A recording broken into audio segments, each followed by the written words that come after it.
go, go, you're the Power Rangers. Power Rangers, jungle spirit. Go, go, go, you're the Power Rangers. Force so strong that you know they'll fear it. Go, go, go, you're the Power Rangers. Power Rangers, jungle spirit. Roar!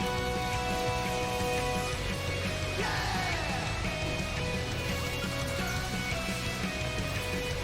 The Power Rangers, jungle spirit. Roar!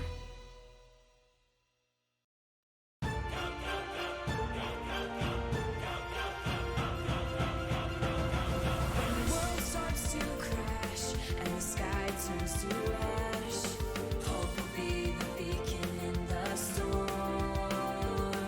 When the day turns to night, we don't have the strength to fight. They will rise to heroes and transform.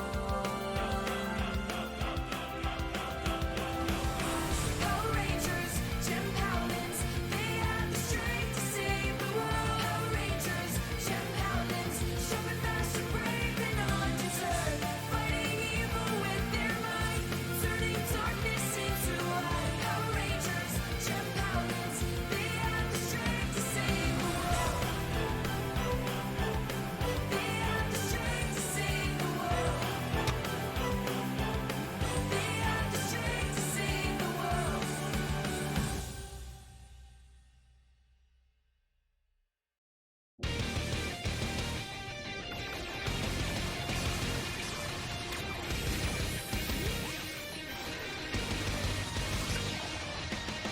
Darkness spreads through the galaxy, ancient evil deep in space.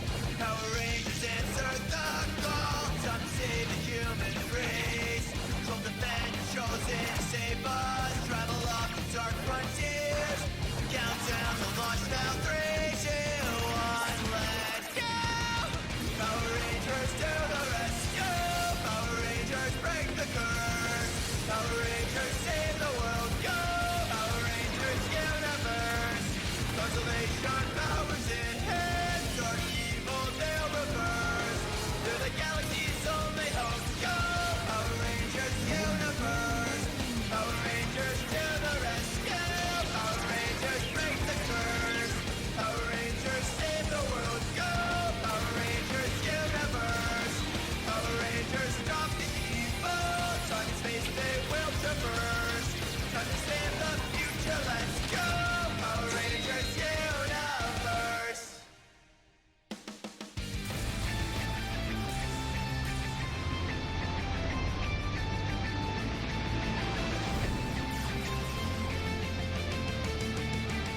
The seven seas are calling out a team of heroes there without Morphin Marauders coming ready to set sail. They'll find the keys, unlock the past, kept hidden deep beneath the mask. Vengeance turn guardians, their far last hope today. Cast off the gear to save the day, fighting will back the pirate way. Rangers forever here to stay. Morphin Marauders cast away. Set sail, the bandits won't betray. Riding the great galactic wave, it's time to blow them all away. Morphin Marauders cast away. Morphin Marauders on the way. Morphin Marauders cast away. Morphin Marauders save the day. Morphin Marauders cast away.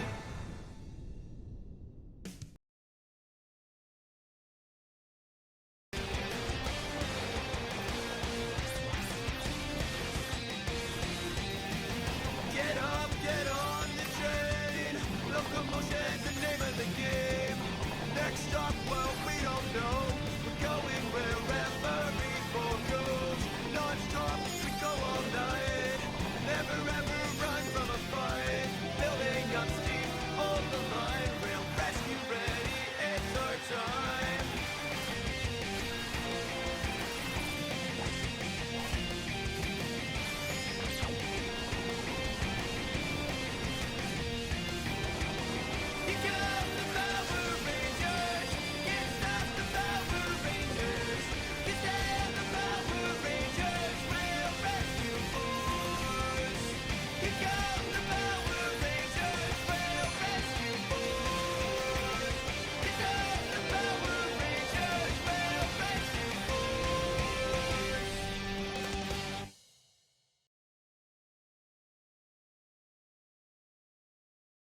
Hello, everyone, and welcome in to episode 3 of Power Rangers Cyber Strike. I am obviously your host.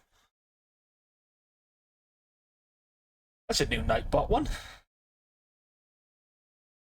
I didn't even realize I had that as a thing for Nightbot. Anyway, I am. Go to hell, Casterson. It's wrong show. Wrong show. I am, as always, your fearless / feared Lord Zed / Zordon / anything else.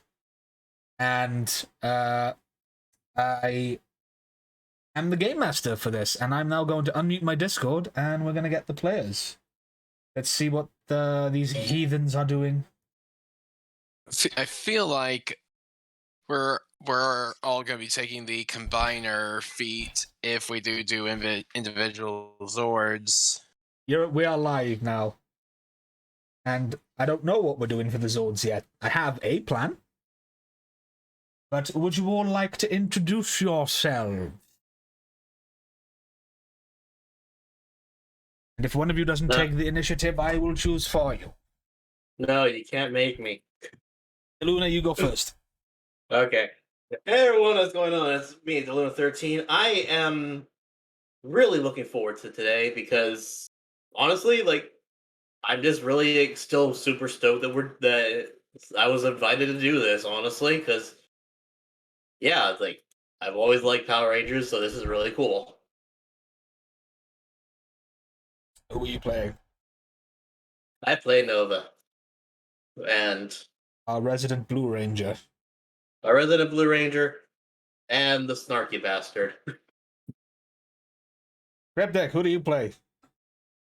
Hi, I'm Cryptic Sage, and I play Arrow, our Yellow Ranger good boy.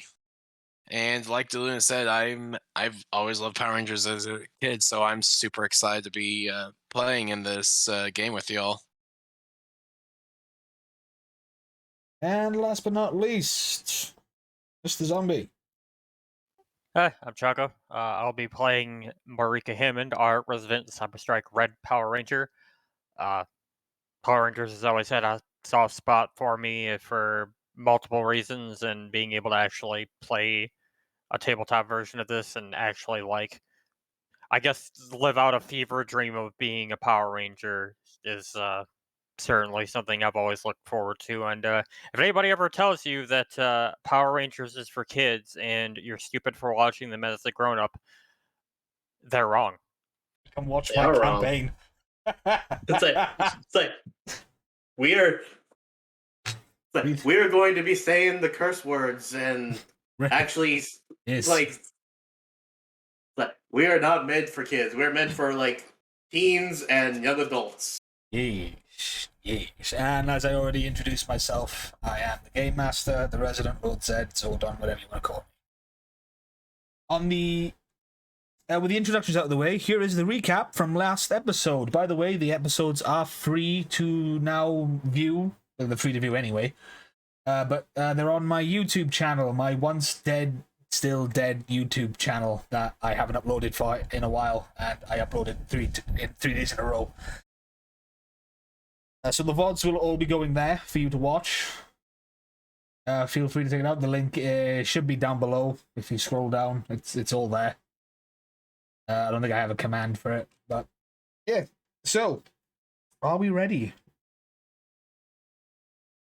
Aye, aye, Captain.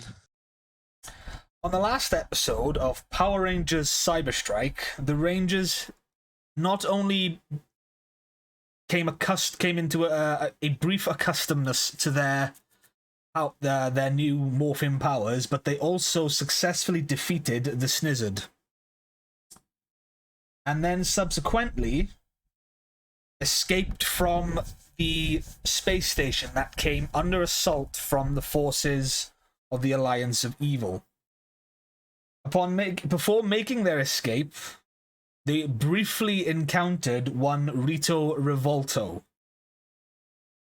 high-ranking general in the army of Dark Spectre, and brother to Rita Repulsa, who has sworn fealty to Dark Spectre and not his father, Master Vile.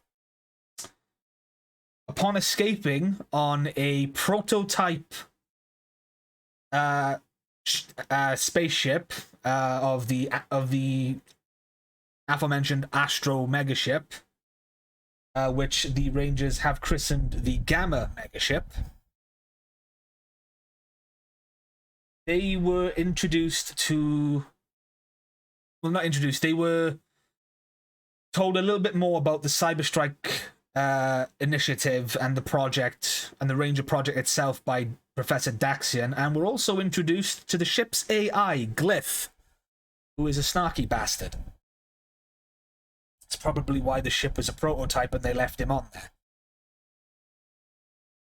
Upon Glyph's activation, the Rangers were informed that they have enough supplies to last a month or so at best, if they ration right and everything, and enough fuel to get them to a relative safe zone, and suggested that they find the nearest space station or spaceport to resupply. And upon scanning for the nearest one, they found that they were going to head to the planet Zybria, home of the supersonic Power Rangers, who were unfortunately KIA in the war against Dark Spectre's forces. This is where we join them now, mid-flight, or mid-jump I should say, on their way to planet Zybria. That is a picture of the Astro megaship. That is not the Gamma. The Gamma is actually inverted. It's red, not blue, but they don't have a picture of that one. So I'm using this. This is just for visual prowess and I mean, whatnot. Technically, you do have it. I sent the picture of the toy version of it. Yeah, but it's a toy.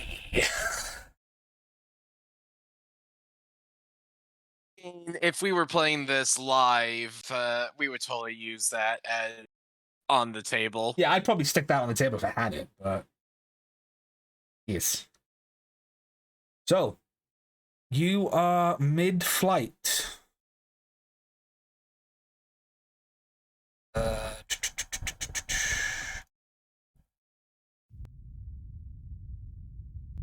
You can hear that, right? Yes. Yeah, just some ambiance. Feel free to do whatever you wish, Zell. What are you all doing as the ship hurtled towards your destination?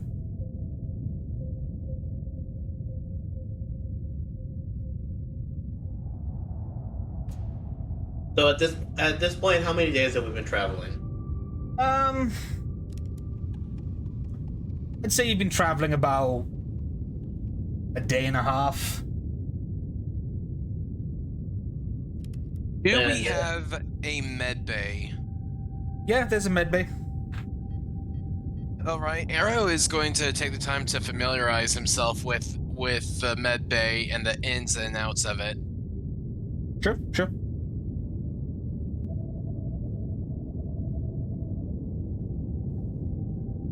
Nova is going to be working with the professor and Glyph to learn more of the controls for the ship, and try to help or get everything as situated as possible. Sure. Nova, make me a science/technology roll. I can do either one. Yeah, either one. I'm gonna do technology because I have a D6 in that.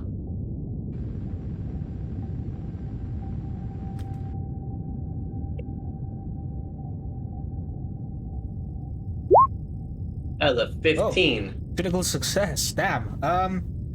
Yeah. Like, it makes sense though, because he's from the planet this ship was made on. Yeah, no, 100%. I would have said, like I said, I should have said difficulty 5 there, but it's fine. Yeah, with working with Professor Daxian and Glyph, you know, giving instruction as and when, you've pretty much figured out most of the ins and outs of the main functions of the ship.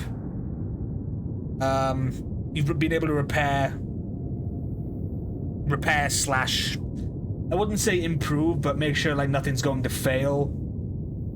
At this point, I would say that the ship is, even though it's a prototype, it's 95% in working order. We've done some patchwork, some patch updates. Yeah. You've also found,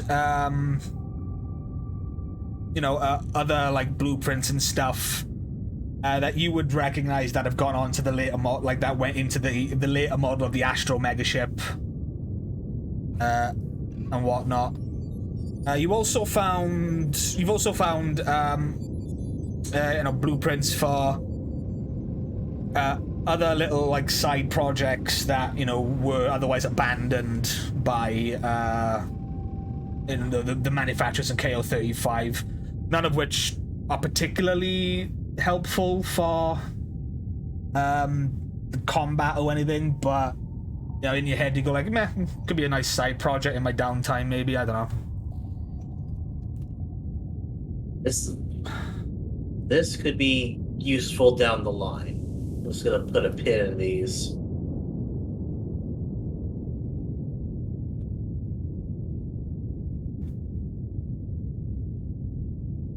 Marika, what are you doing?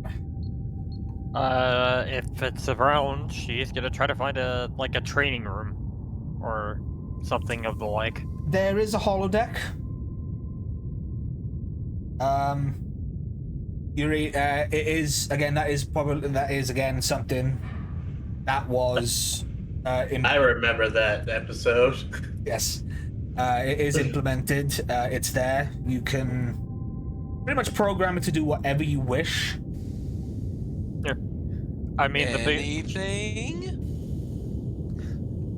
she's probably just going to like whatever the most absolute basic thing protocol they have, or basically try to set it up as like a training dojo. She's trying to get like just dummies, basically. Yeah. No, you can pretty much program. Like I said, you can program anything into it from. There's an extensive database on the enemies of the Alliance of Evil. You can program so long as you know what it looks like. Glyph can scan and get anything into the holodeck. Pretty much. Yeah, she'll pretty much just set that up, and that's where she'll pretty much be until they land. Okay, fair enough. Arrow, let me just double check. Because I'm not quite sure what that would be.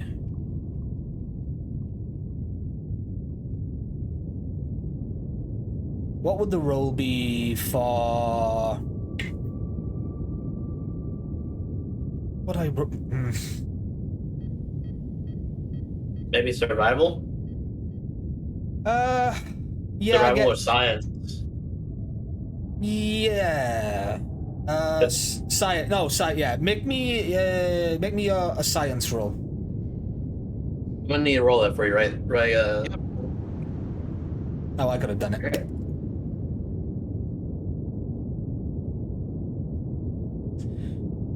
Yeah, Cryptic is otherwise not off their computer, so DeLuna will be doing the rolls for Arrow. Make it a difficulty 5.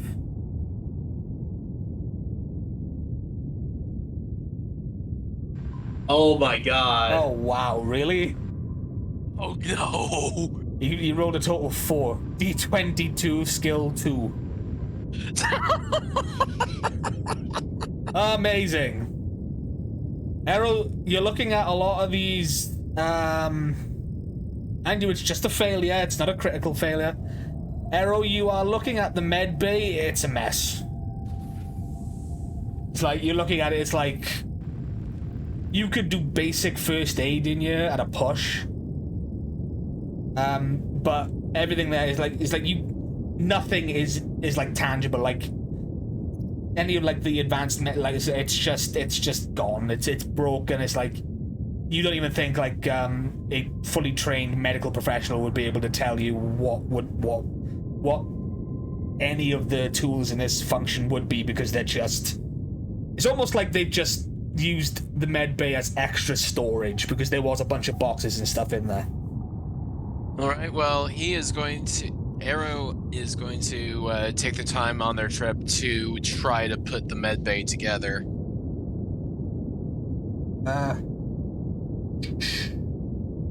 Yeah, sure. You can clean it up. But like I said, it's going to need. You're probably going to need to buy brand new medical supplies, basically, and get it in there. The one thing that does get fixed is the med tables. There's 2 in there. The ones that are directly connected to the ship's power source itself. Nova, the Professor, and Glyph were able to help in that situation. But yeah, you spend your time cleaning it up, and over the course of the trip, the med bay now looks serviceable, but you're pretty much going to need to restock it, because, like I said, it was a mess.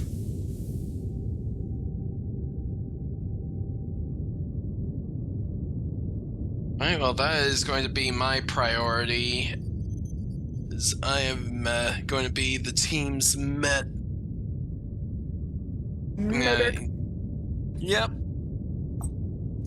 Yeah, that's fair. So if that's basically, if you're just like you're busying yourself with other work and whatnot, Professor Daxian sets up in an empty room, which becomes like his lab slash sleeping quarters.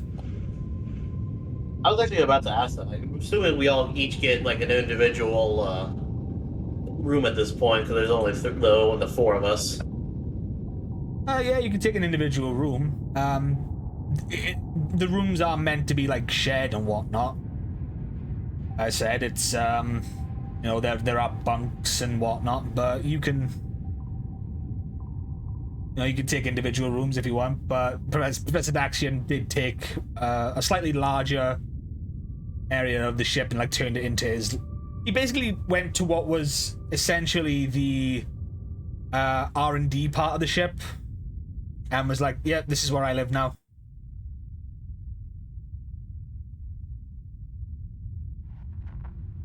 So yeah, is that all you guys are doing?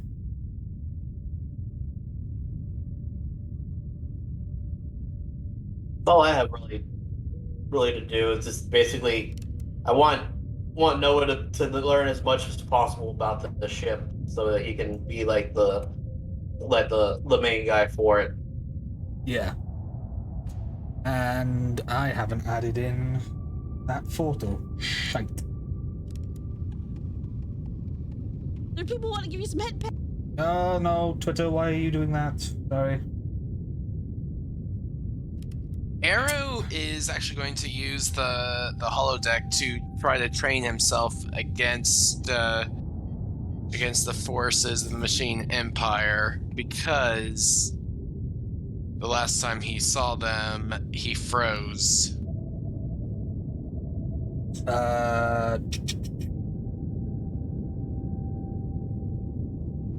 I'm gonna say you don't have to do. We won't do an initiative on that.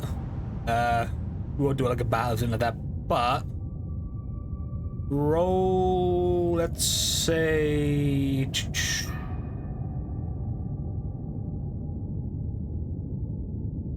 What would I?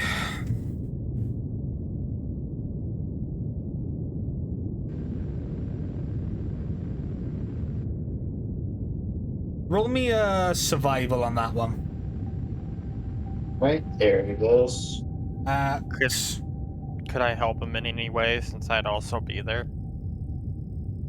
I'm gonna say no for this, because from the way Cryptic has described it, it sounds like a personal thing. So Okay. yeah, just roll me. I'm gonna say survival at difficulty 10 for this.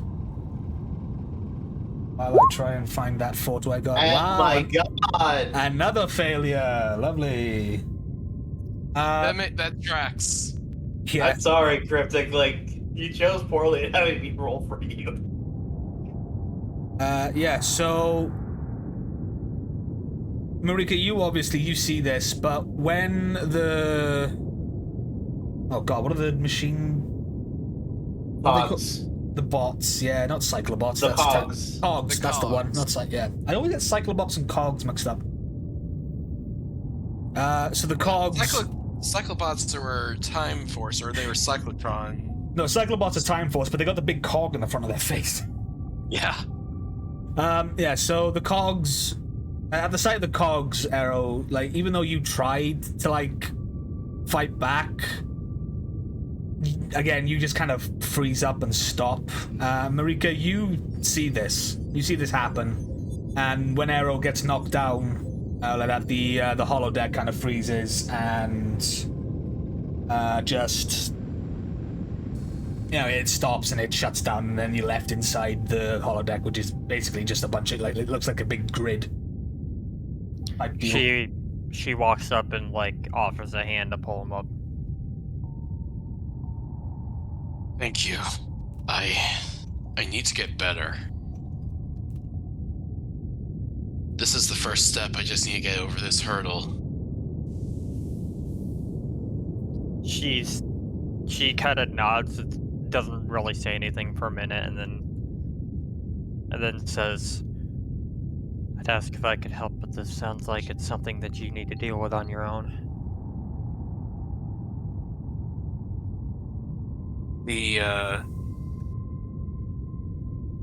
Back on my planet, the cogs, damn it. They wiped out my family. I was lucky to be able to get to the school and hold down the fort there as long as I did.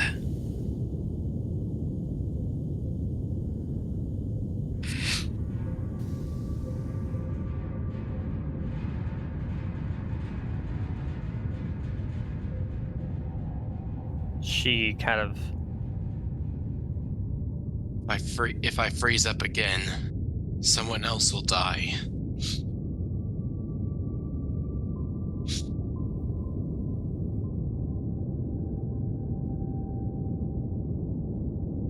You're better than your fear.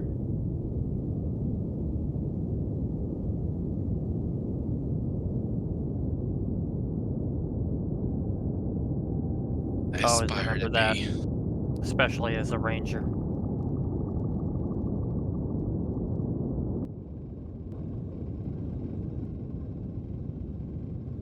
It's why we're here, aren't we? We're here to bring hope back to the galaxy. Yeah, she nods. I'm pretty much gonna be here until we get to our destination. If you want a sparring partner, It's no, Captain.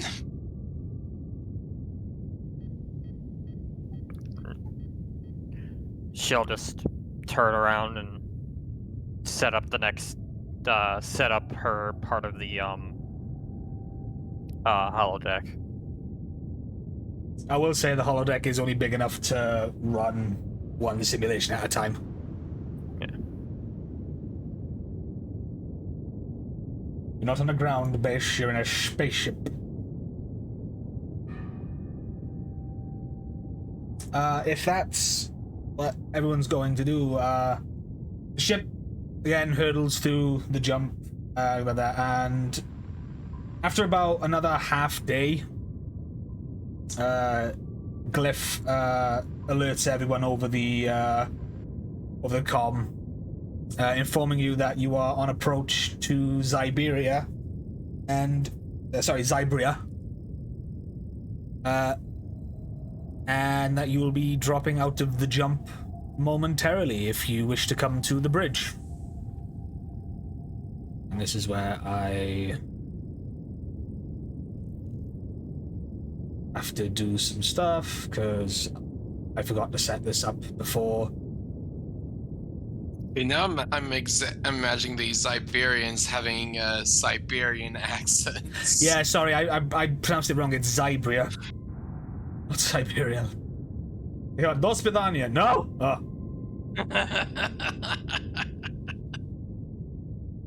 The cyber Zybrian. Yeah. Your tobacco did different lately. Off. There it is. Hello, comrade. That on there like that. Again, I am a professional streamer.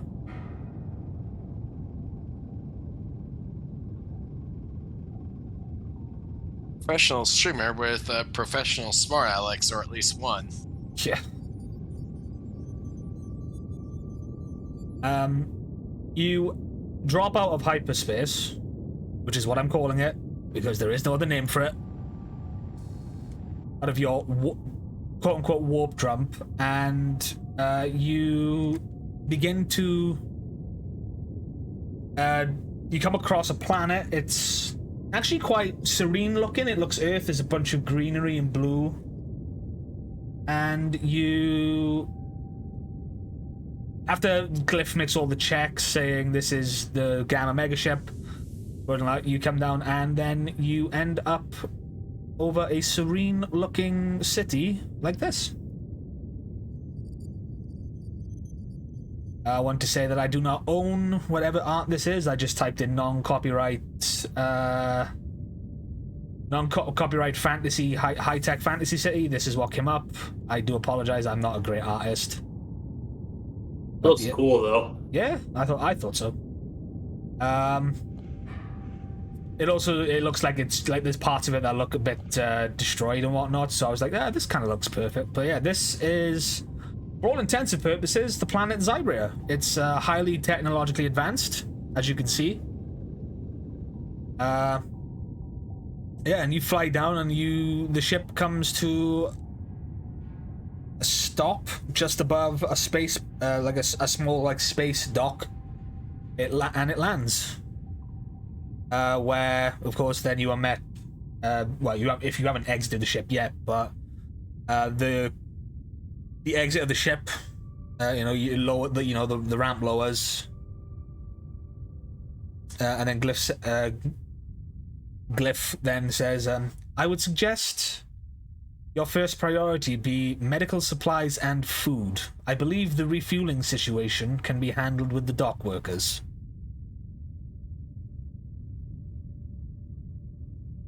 Understood.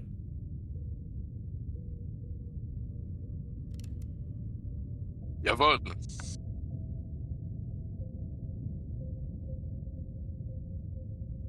Okay, so yeah, do you leave the ship? Yep, I do. I do. Indeed. Same here. Okay, so as you leave the ship, as you leave, down the cargo ramp, whatnot, you start to see, you see a guy, guys with like hollow pads and everything else. They're like looking at the stuff. They've all, like, different people are there. They've all got like multicolored, like a lot of them have got like different color hairs. You see some people with like bright green hair, some with like pink, others with like dual shaded ones, like half white, half blue. That they've got gems in the middle of their foreheads, not unlike Professor Daxian of an Edenite, just not as big. And some of them are adorned with like other like sort of markings on their face and whatnot. So my first priority is I'm gonna see if I can find anyone who looks like they. I forget what we're calling like the whatever we're calling the. It's the I think we said units for the money. Units or credits? Oh, we'll just go with credits. Yeah, credits. Credits, We're using but- Star Wars That- currency because we're in space. I was gonna say not that. whatever, like, our, like, the good guy military forces. Oh, I forget what it is. There's no like universal name for it. It's literally, it's usually whatever force pledges themselves. So you're basically looking for whoever works for the Zybria army. Anyone who's military looking is what you're saying.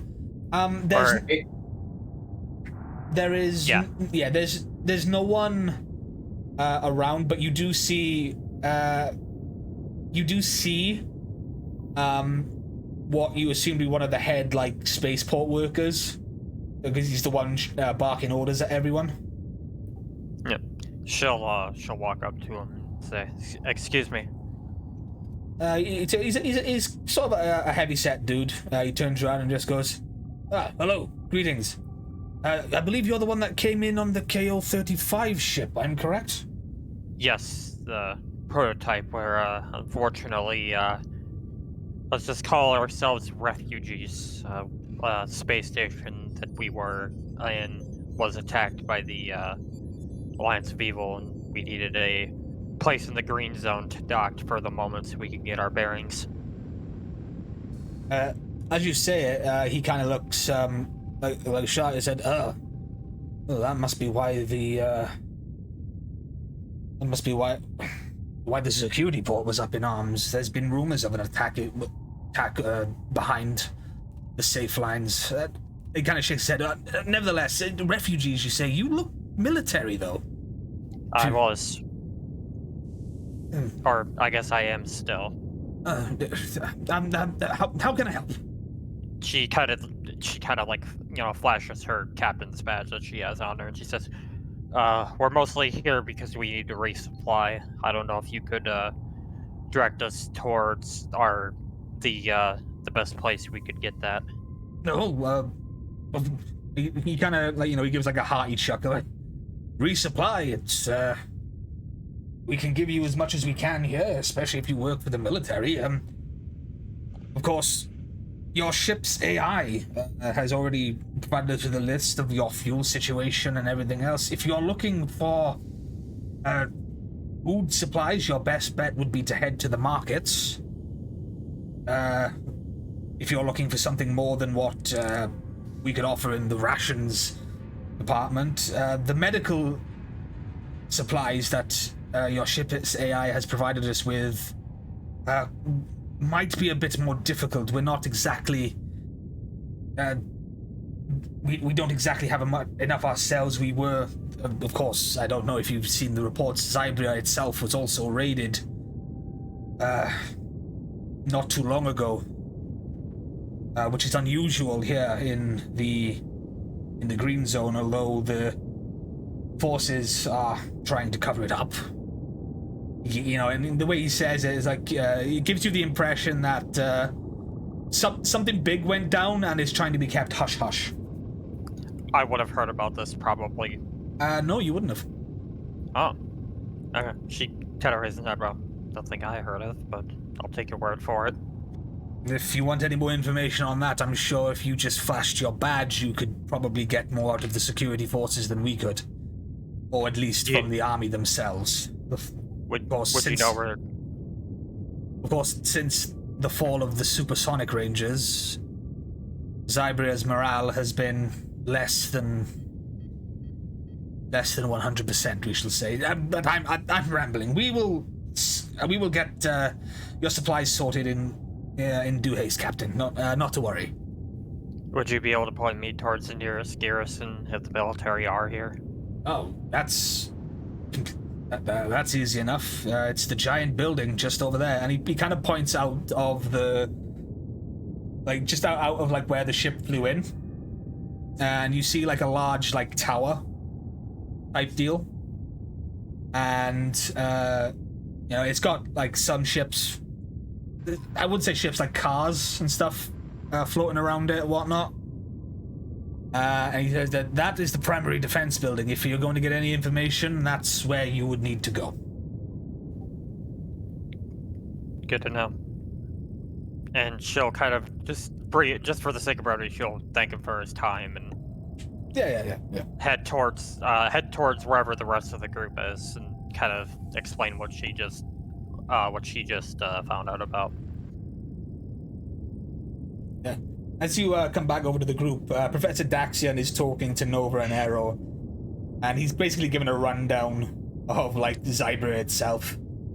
Like, and much like on KO-35, the Zybrians have their own unique physiology.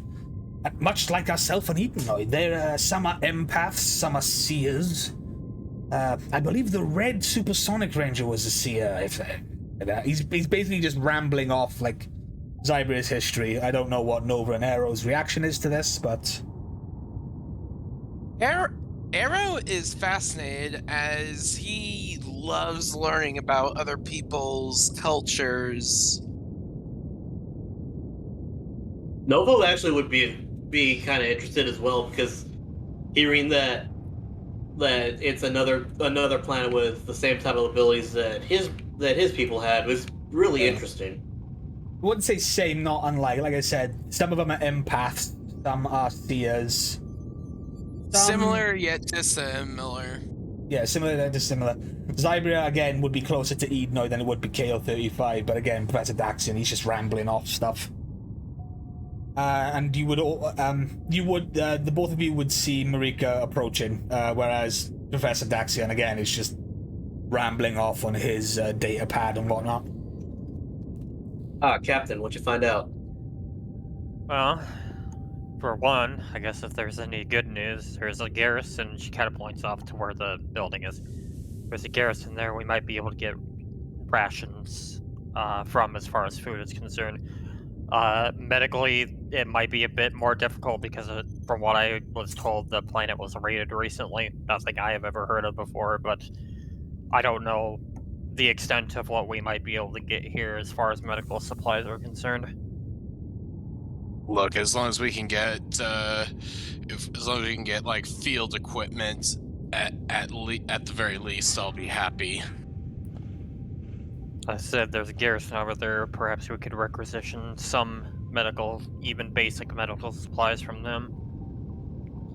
I don't know how much good my rank and my credentials would be here, but we can give it a shot. Just then, from your morphers, you hear Glyph's voice. Your credentials, I believe, would be suffice enough to gain you access to any of the defense forces. However, might I suggest you take Professor Daxian along with you? He is the head researcher of the Ranger Protocol, the Cyber Protocol program, of course. Sounds like a good plan. Are you all right with that, Professor? The professor kind of like this. What? Oh, yes, of course. Plus, Sure. you don't know what.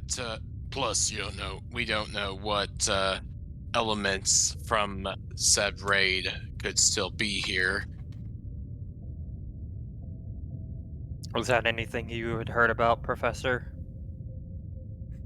A raid this far in the green zone is unheard of. Although the attack on the station itself was something unheard of, so I think it best that me and the captain head toward this tower. Or maybe all of us. I'm not sure, but I believe Glyph has everything well in hand with the ship.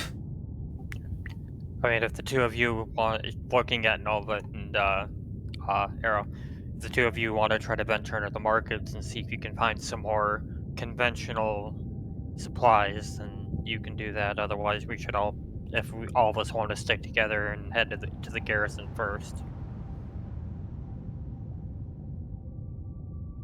I honestly think it'd probably be best that we stick together on this one, because if things go awry, you guys definitely are gonna need our help. Buddy system doesn't work if it's a brand new planet. If we get lost, we'll get lost together. She looks at the professor. By the way, how hush-hush should we be about the whole Cyber Strike situation? I wouldn't go around here brandishing it about, although it's no secret to the forces at large that the Cyber Strike program was being developed, I worked with some of the scientists of Zybria, so it may also gain us bigger access. It may be useful for when we go to the defense tower. Yeah, but that being said, playing it close to the chest might be a good thing. Shows his communicator. I'd hide, let's hide these under our sleeves for right now. And if we need them, then we put them out.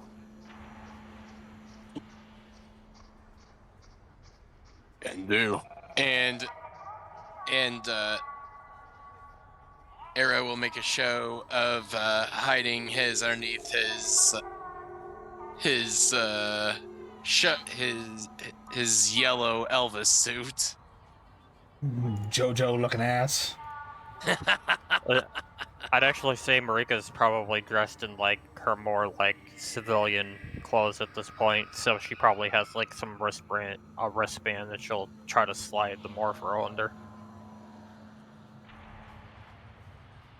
Yeah, so like you'll, again, it's a brace morpher, so like you said, it's not overly cumbersome or big. You can hide it.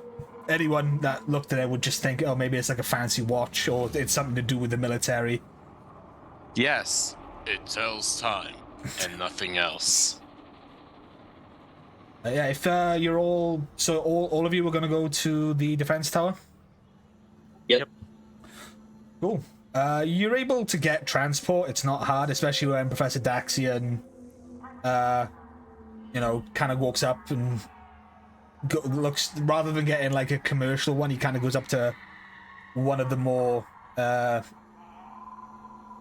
one of the docks that's like carrying like obviously like military or security tech S ones. He kind of goes over, shows his credentials, and he's like, yes, this is the guy, the security force provide you transport to the main security tower. As you get there, everything is, again, you see like it is exactly as you would like look at a military type deal. It is like the main defense tower of the planet. You see personnel all over, like, guard detail, people training, I'd say, like site research and development teams and whatnot. It's a big, lovely little plaza outside. You see some civilians walking by, because of course, there it is like a pathway around and whatnot.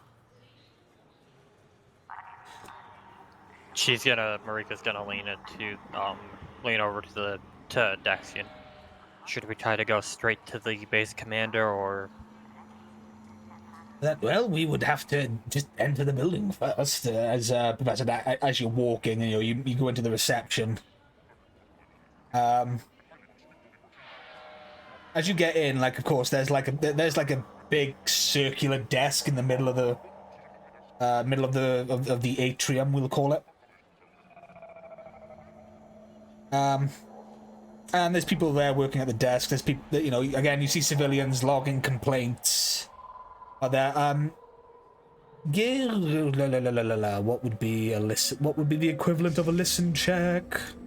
That's Professor Daxian's character sheet. That's not going to be very helpful. Alertness, probably. Yeah, probably. Yeah, everyone give me an alertness check at difficulty 15, because, like I said, it's a busy atrium.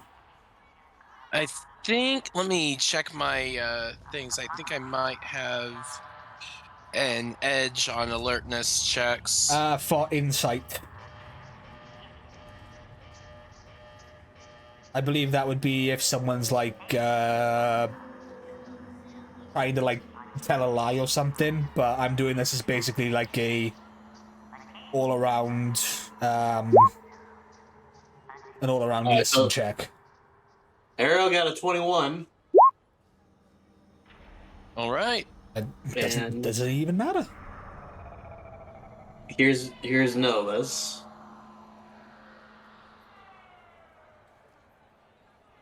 Not quite sure what insight qualifies as in this game just yet. I got a fumble. Nova, you're just kind of looking around.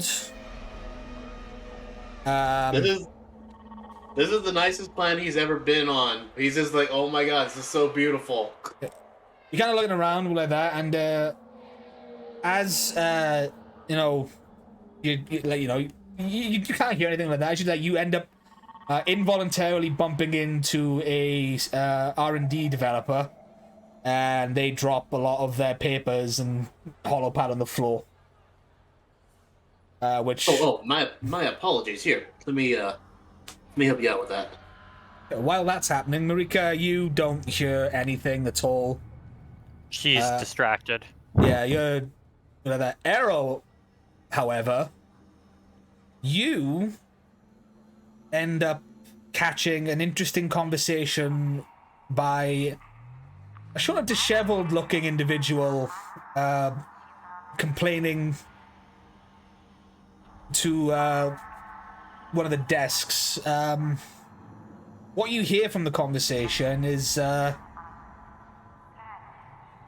something about how his district has been in disarray since whatever accident happened. And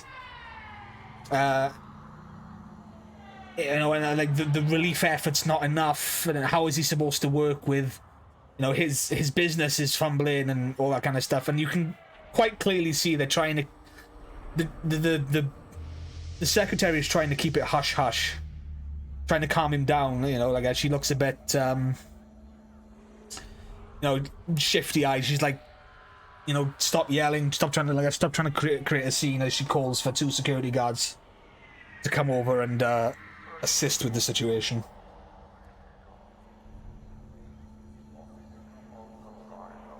It seems rough everywhere.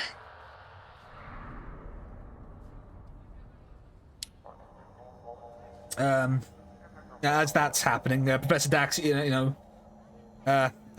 Nova still helping, doesn't like that. Professor Daxian arrives at the at the front desk, and the secretary looks up, and she kind of looks, and she goes, hello, how may I help? Professor Daxian goes, yes, I am Professor Daxian with the Advanced Research and Development Division, under the command of Commander Kruger. And the woman kind of looks at him and just it's kind of like, yeah, sure you are, buddy. Ooh. Excuse me, I need to take a drink. She kind of looks at him, she's like, yeah, I don't believe you, as he's like fumbling to show his credentials. And Do I see this? yeah, you're standing right next to him. Marika's gonna pull out her badge and her credentials as well, just to see if that does anything for us. She takes a look at the badge, like that. She types it, and then the security takes a look, looks again, types it in, and she goes, and then the ghost comes up. Marika Hammond, 1st Military Strike Force under the command of Commander Kruger. Yes, Professor Daxian here is part of our team. We were seeking to resupply. We had a situation happen aboard the station we were at. She kind of looks up to me and says, well, if it's resupplies you're looking for, I mean, I don't understand why you're here. The spaceport would more than happily... And as she's going on like that, all of a sudden, you're interrupted. She's interrupted by a gentleman flanked by 2 officers. He comes through like that. Professor Daxian. As this says, you turn around and you see this man. Obviously, he's a high-ranking official. This is the general of the current Planetary Defense Force for Zybria. He doesn't have a name. I couldn't think of one. So he will be referred to as... He will be referred to as the General. Can he get us a good deal on auto insurance? I feel like that's something to do with America, and I don't know. It's Yeah. it's an insurance company. It's called the General. Oh, brilliant. We have Admiral over here. And there it is. Hi. Yeah, that hard luck was waiting for something like that. Yeah.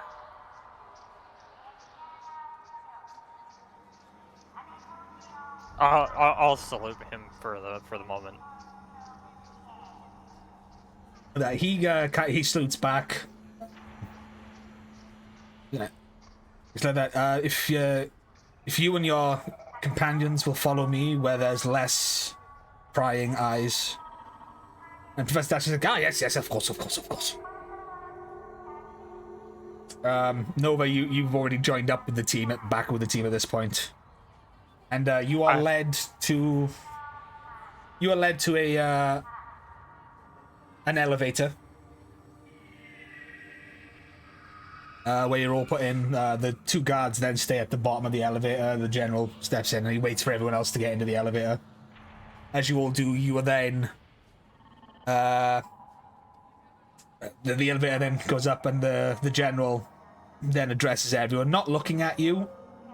But he says, as you're all in the, I said that, we've received word of the attack on the space station. I would like to know more details on how you were able to escape and how you came into the possession of a prototype starship.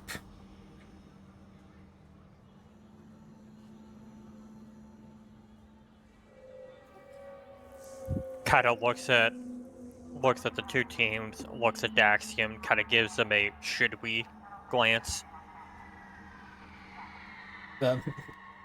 Professor Daxium just nods like, Yep, she shows him the cyber bracer. As does Arrow. Does Nova. the general kind of looks at it and then looks at the three of them like that, and then looks at Professor Daxium, and Professor Daxium goes, "These are the Cyber Strike Rangers." The general goes, and the general kind of like nods back and says, I am familiar with Captain Hammond. The reports from Commander Kruger are more than exemplary, but you two, I am not aware of any. Well, I'm not aware of who you are. What division do you serve with? No We had division. No division. We're unfortunately Professor Dax had to do what he could with what he had, and we're what he had, but we will not disappoint. I can vouch for their combat ability. We had to deal with one of the smaller foot soldiers during the base attack. They did remarkable enough. So you are not military personnel? Problem with that there, Captain? General. Forgive me. Far be it from me to question Professor Daxian's choice. However, I was under the impression that the Cyber Strike Protocol would be activated upon the thorough research and screening of military personnel. That is what Commander Kruger said. However, I feel there is something that is being left out of this. Professor Daxian, could you please if you would like to fill me in? Professor Daxian then goes, as the captain and Nova and Arrow have said, the space station was set upon by Rito Revolto. As the professor says that, the general kind of like looks wide-eyed. And as you exit the elevator, you come to a massive, the top of the control room. Control tower. There's people walking around. There's like that. There's screens and cameras going off. Like that. There's communications coming in and whatnot. He kind of, motions for you to leave the elevator.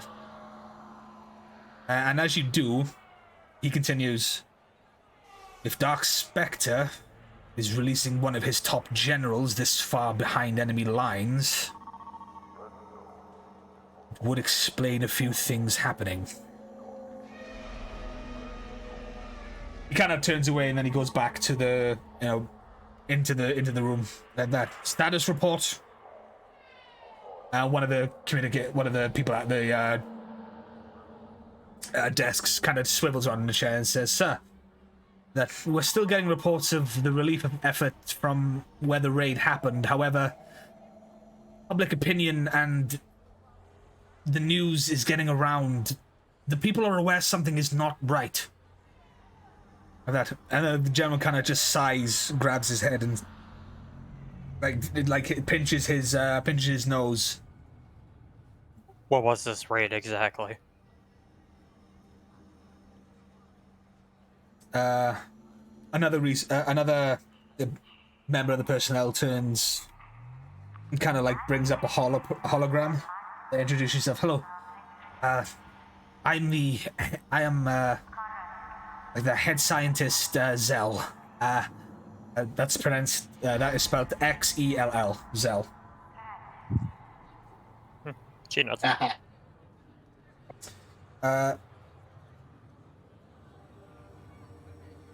Yes, I stole Zell's name. saying. Yeah, it's a cool name. What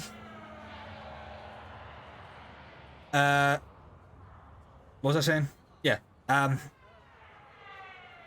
It's been kept hush-hush. No relation, yes. Yes, I stole your name. Shut up, I'm not creative. And it sounds Zybery, whatever. Moving on. Brings up pictures of something like that. You see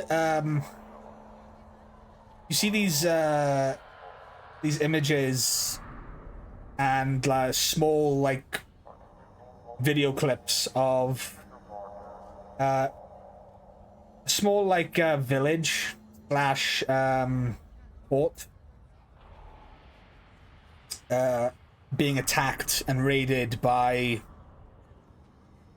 again, party patrollers and a few other things that are a bit unclear. And as you see this, the general explains that we're not sure how or when it happened, but over at one of our mining facilities, mining villages, as it were, it was set upon by a horde of putty patrollers. We're not sure how they managed to make it planet-side. But there was also reports of something monstrous being there. We are, of course, investigating, but we are ill-prepared for this, as we are not sure that the war was never meant to reach this far in. We were under the impression that there was a stalemate, but if Dark Spectre is now sending in covert strike ops, the raid on the space station makes all the more sense. We are still trying to contact Commander Kruger. Have you had any contact with him since you left? We haven't, no.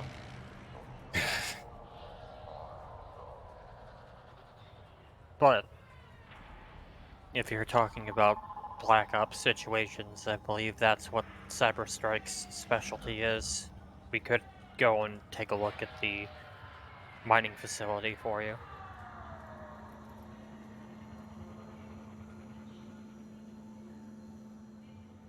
There would be no need. The facility itself is at half operations as it is, and there's cleanup crews and everything there. There's been no attacks since the raid. However, we have several missing persons. And by several, we mean we believe that the forces or whoever attacked has taken prisoners. Quarry workers, just villagers, and they are no longer on planet. With all due respect, in general, I believe that is actually exactly what we are supposed to be helping out with. Professor What Dax, was the What was the what was the facility mining exactly? Because this might give us a clue. the facility itself is just normal minerals. That nothing groundbreaking. It's just what we mine for building and. Maybe it wasn't so much the materials as it was the workers. They probably just wanted slave labor and people they wouldn't have to take civilians that would only do so much. They could only take so much abuse before they'd go down. Yeah, but then but they could have hit anywhere else in that logic. Professor Daxian chimes in that I do believe we have encountered something in our battle on the space station. There was a putty patroller that could change shape, and there's been reports of this. Perhaps they infiltrated as work personnel and security personnel, and that's how they were able to engage the strike. Which means whatever technology Dark Spectre's using is allowing him to conduct raids far behind enemy lines. Oh, this is worse than Commander Kruger feared. Here's something I'm thinking. These are just a preamble to something bigger. Notice that you mentioned the putties were the ones that attacked as well, right? The scientist chimes in. Yes, that's correct. It was reports of putties, mostly, and as you can see here, we've managed to capture some images of other creatures, but we're not familiar with them. Well, correct me if I'm wrong. Putties are made of clay, are they not? It is well known that whatever science and technology or sorcery created the putty patrollers was from one Finster. Oh god, what's his fucking name? Uno momento. Griffin. Oh, he doesn't have a last name. The one who serves under the witch Rita Repulsa Finster from the planet Cladonus. Although, what goes into it, I don't know. Dark Spectre has a myriad of ways of controlling and creating that which destroys. I guess at this point would be that whatever your mines, there's probably resources that they would want for their putty creations. For anything, really, because if they can get basic metals, Machine Empire could be after that shit.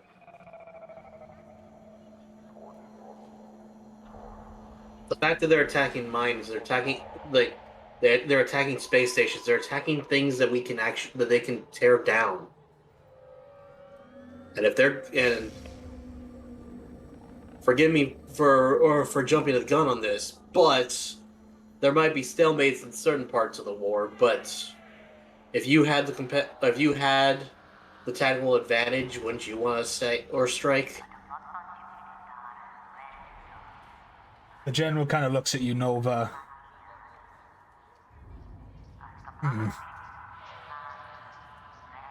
With all due respect to you, I know what I'm talking about. This is exactly the reason they attack KO-35. The general kind of just levels his gaze at you all and said, I don't trust in the powers of the morphing grid in the hands of civilians. However, Zyber is not in a position to argue with the choices of Commander Kruger's personnel. If you can offer help in this situation, we will gladly accept it. We can give you the information, and if you wish, if you so choose, you can go to the mining facility. However, we ask that you use the information given to bring back our people. The loss of the supersonic rangers was bad enough, and our Green Ranger, while not confirmed dead, we believe has dissented to Dark Spectre's forces. We believe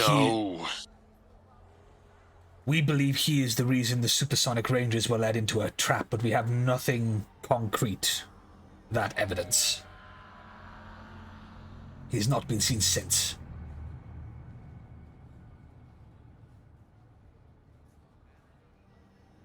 You can see Arrow visibly clenching his fists because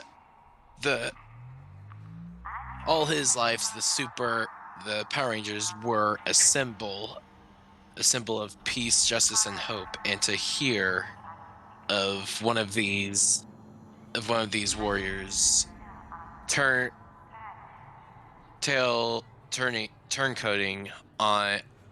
on them challenges everything he believes in. Yeah, that's fair. Real quick above game, would any of us have known about basically, Tommy, MMPR Green Ranger, whether or not he started as evil, turned good, or however that went out? Anything to do with the Mighty Morphin Power Rangers on Earth you don't know about. Okay. That is, again, the only thing you know is that Zordon has a team of Rangers in his quadrant of the galaxy fighting against Lord Zed. But Lord Zed is not a problem on your radar because you are fighting in what this force amalgamation of these army forces consider the greater war against Dark Spectre. Although Zordon would fight against Dark Spectre, he also can't let another evil emperor gain a foothold somewhere else, even because that Zed has his own quadrant of the universe or galaxy or whatever under his power. It's not as big as Dark Spectre's, but he's got that. Master Vile's got his area, but Dark Spectre is the overall arcing massive threat.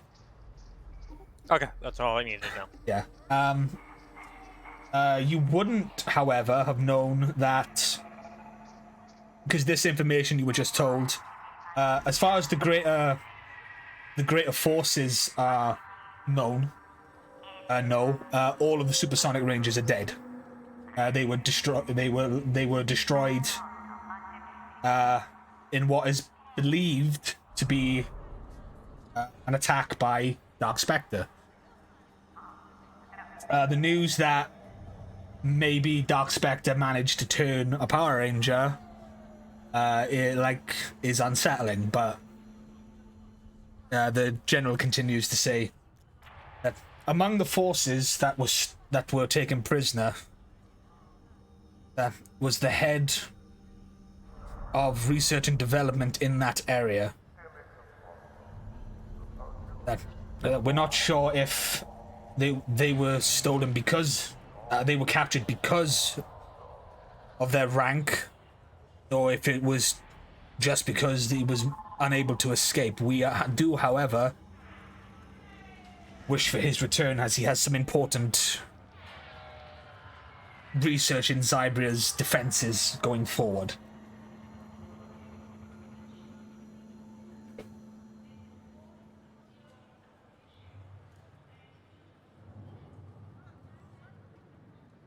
So do what we can.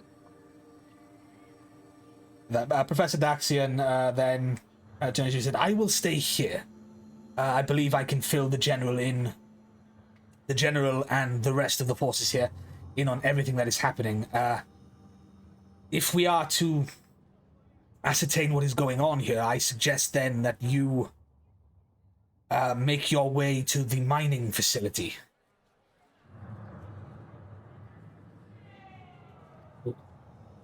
Sounds good to me. What about you two? Sounds like a plan. We might be able to find some clues that they couldn't. Very cool, just nod. Here's a question, General. Do you have a small ship that we can use as or to get over there? That way we don't have to use ours. We will provide you with transport.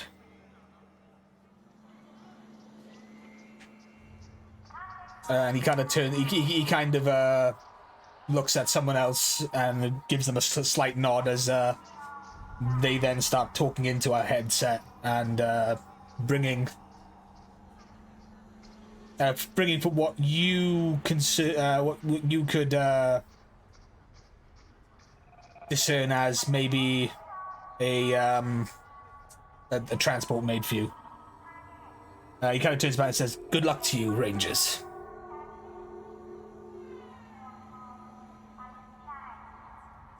And he indicates the elevator behind you. Oh, that's the wrong one. We got our first mission, boys. Exciting time.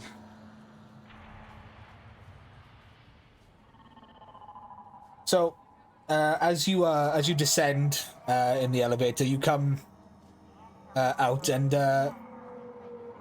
you come into like a small little hangar bay within the tower, like halfway up the tower itself. That you're met with security personnel who give you a salute and lead you to your transport where the pilot's waiting for you. And you are whisked away over the landscapes of Zybria. You leave the greater city itself. You see other little settlements on the planet. It's quite serene. Nova, it almost reminds you of KO35 with better weather.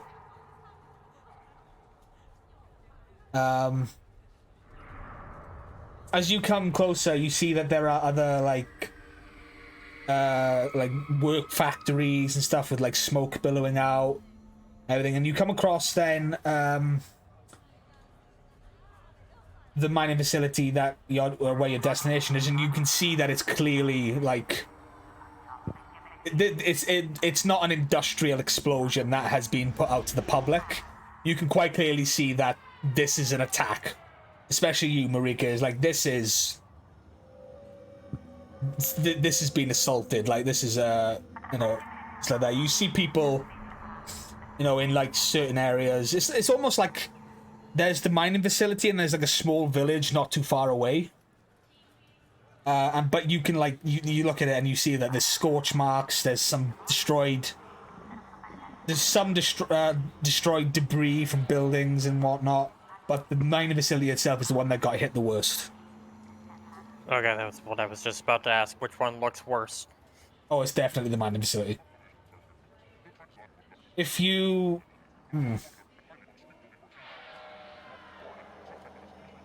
What can I make you roll for this one?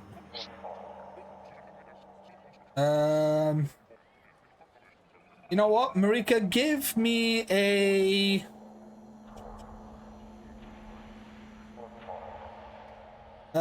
give me a survival check.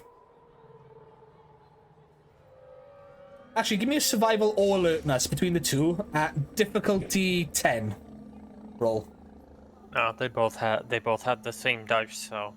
Okay, well, either or. Ooh. 19. Whoa, crit success. Okay, as you look out the cockpit window, you can see like the damage and devastation and everything, and all of that. Your mind instantly goes into soldier mode, and you're able to tell that the attack started in the village, but it's quite clear that these changeling putties or whatever else was attacking made their way from the village to the mining facility. You can quite clearly see that this was a planned attack. It was well coordinated, even for putties. which tells you that they were being led by something, probably a monster, to go off on other reports that you've read, and of course your interaction with the Snizzard on the space station, and of course seeing Rito order about the the grunts, as it were.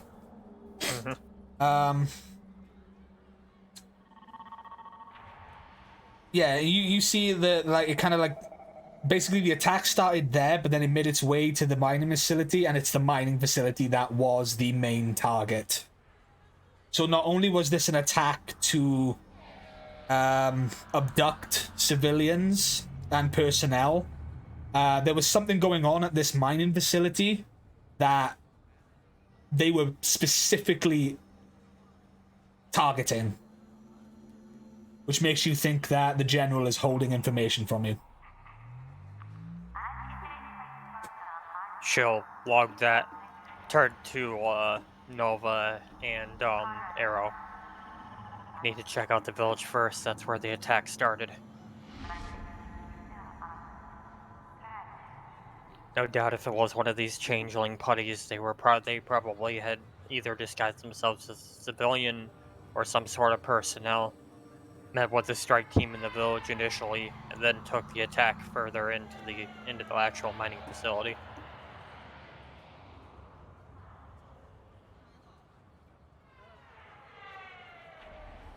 I believe DeLuna is muted, so...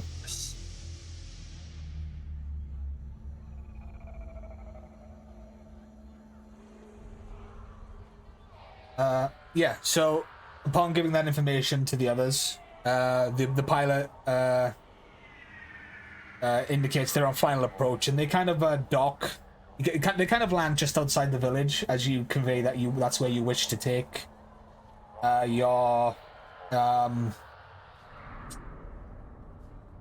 where you want to begin. He kind of lands there, and then he indicates to you just to signal him, just to contact main base for when you want transport to be picked up. Okay. And yeah, it flies away, and you are now just on the outskirts of the village where there was a landing pad. Okay. And above game, do we want to take a bio break here so Deluna can finish this phone call? Yeah, I was just about to say, we're going to take a break here because Deluna's had to take a phone call, a very important phone call. I'm going to stop the ambient music of a busy spaceport. Shush, you shush.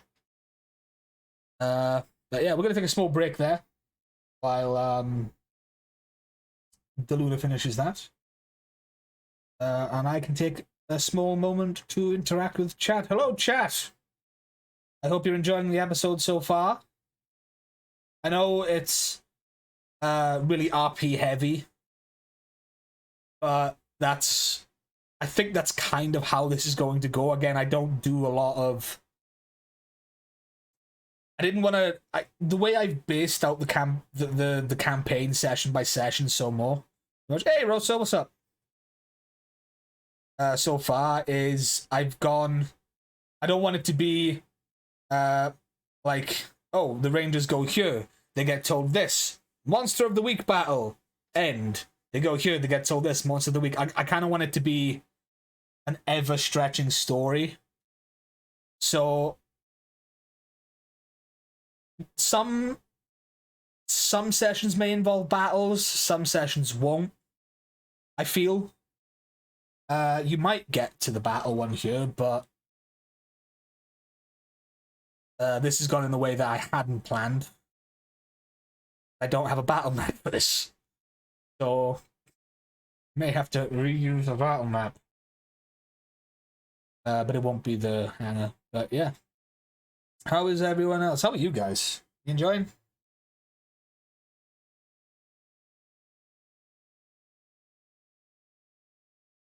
Okay, good talk. Cryptic?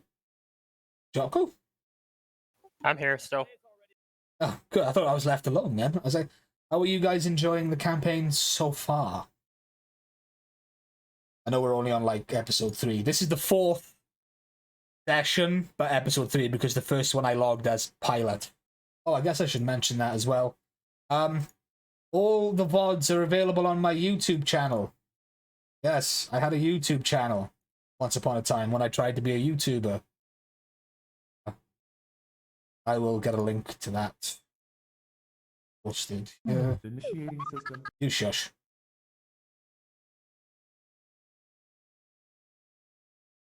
Back when I was before I changed my name and everything.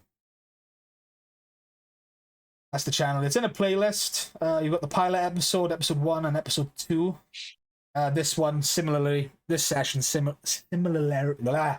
I English well good speak face noise. Similarly, will be uploaded to my YouTube.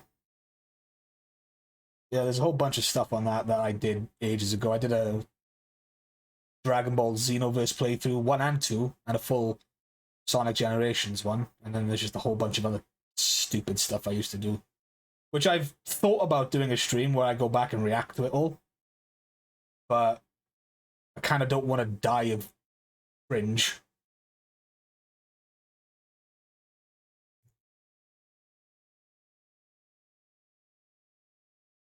But yeah.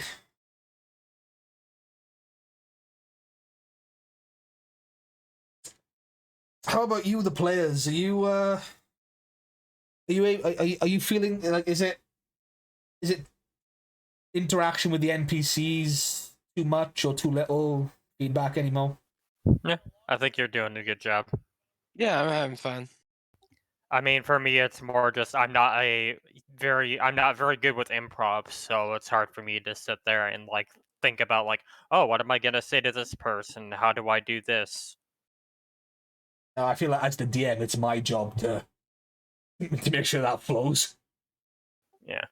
It's my job to like that, which is why it's a lot of like that. I also didn't anticipate the fact that it's like I need a lot of NPCs if I'm going to make this campaign work, and I can't give all of them names.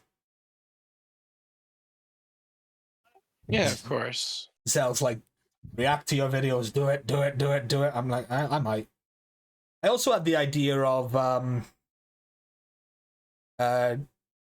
creating NPC, like creating NPC character sheets and whatnot, because I did it for Professor Daxian.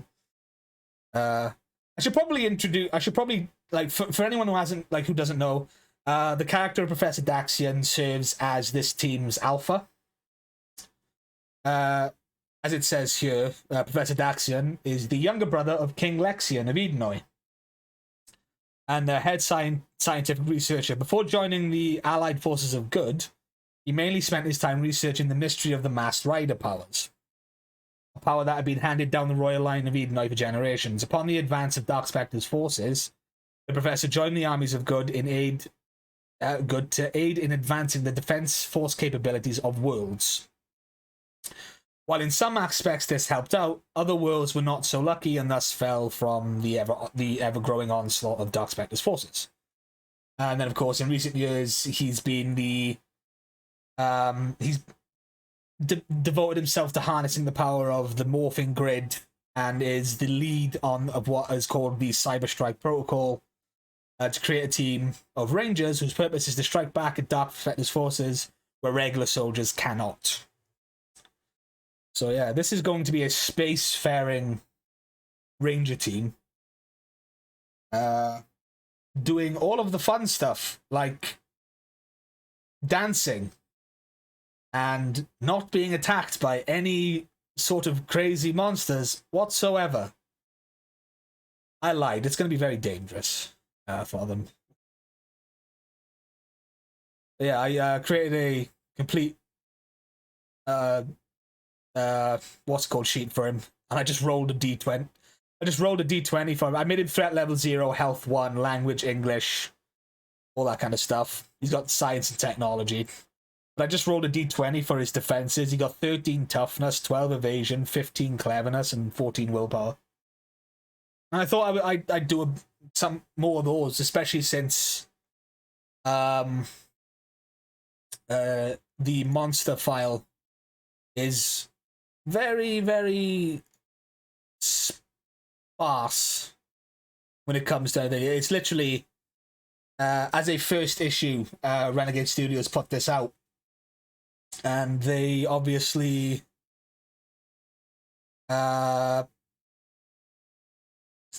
intended for, even though you can just homebrew your own Ranger team like a lot of people are going to, there is campaigns in the books and on Roll20 where you can play as an alternate universe version of the Mighty Morphin Power Rangers.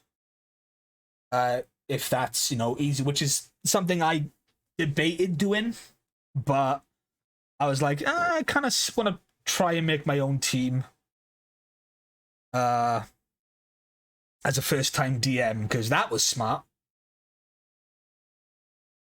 So yeah. But I thought to myself, well, maybe I can take some of the character sheets that I've got here and make up character sheets for other grunts that appear in the Power Rangers universe. The Z-Wave has never happened in my universe. This is based on the Boom Studios comic book verse of Power Rangers.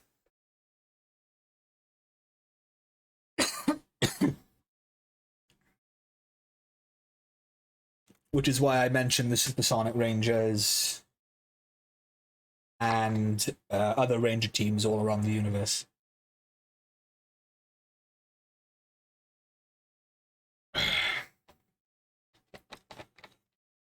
It is post-Shattered Grid, though.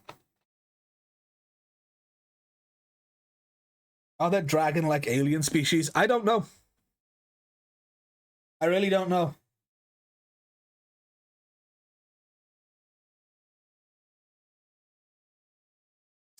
In the comic book, Straw Hat, yes, that is what happened.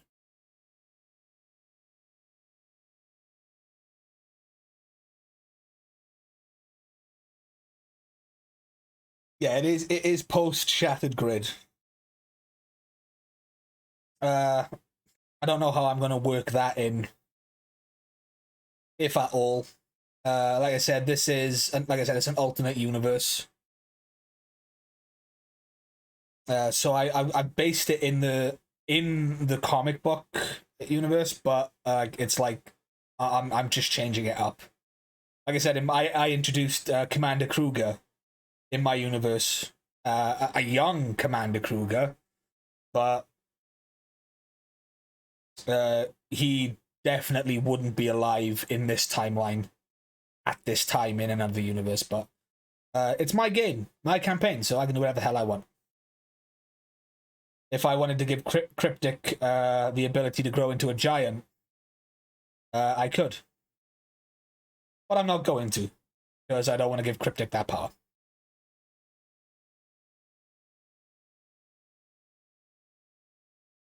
So yeah, I don't know how long.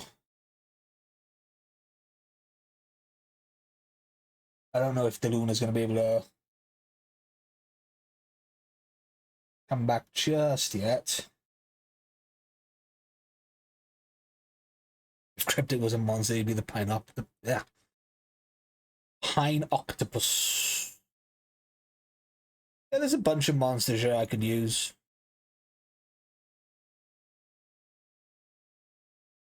We've got them all. Yeah, as a system, like I love this, because again, it's something different from the standard D&D 5e, which a lot of people have done Power Ranger campaigns and they've created they've homebrewed that. But I'm finding my feet in this now, and I think it's working well. Although I would like to be in a game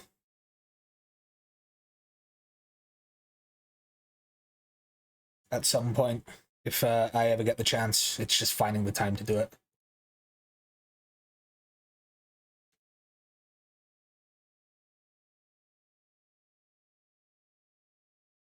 Do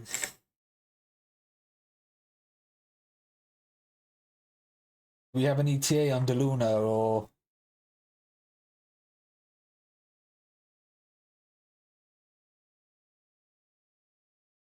Here.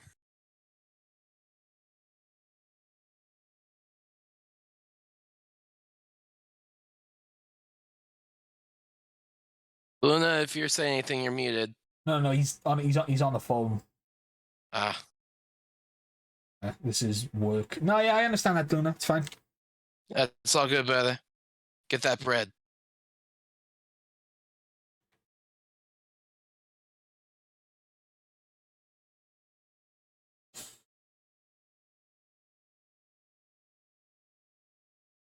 If we can run over a little bit, it's fine. I ain't gotta work today, so I don't care. And I close tomorrow, so I can go late. Not super late, but It's more me. I also don't have to work today for reasons. We love time zones. It's more after about 9, half 9, I gotta be quiet because neighbors and other family members in the house. Yeah, of course. Even though legally I'm allowed to be loud until 10. But, you know. What, does your town have, like, noise ordinancy rules or something? Something like that, yeah. So we can't bring you, hey, Mr. Rabbit.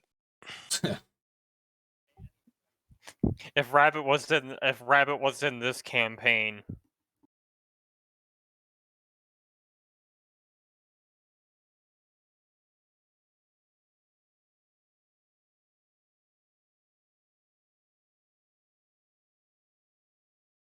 but no, I've had my own ideas now to do a Power Ranger game. Basically, I want to do like a SPD 2.0, and it'd be like 50, 60 years after the original run. And I'd probably include elements of Q Ranger in it as well. Yeah, nice.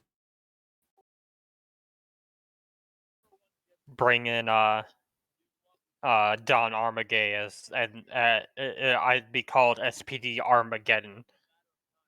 So the port combination, whatever, of Everything is Armageddon. destroyed. Yeah. Everything gone. Boom. Space Pirates, Captain Armageddon attacks a what is basically like a containment facility for like all of like the monsters that had been, carded. And it's actually where they actually break shit, what's his name? Fuck. I don't know. Bat Boy. Oh, Broodwing.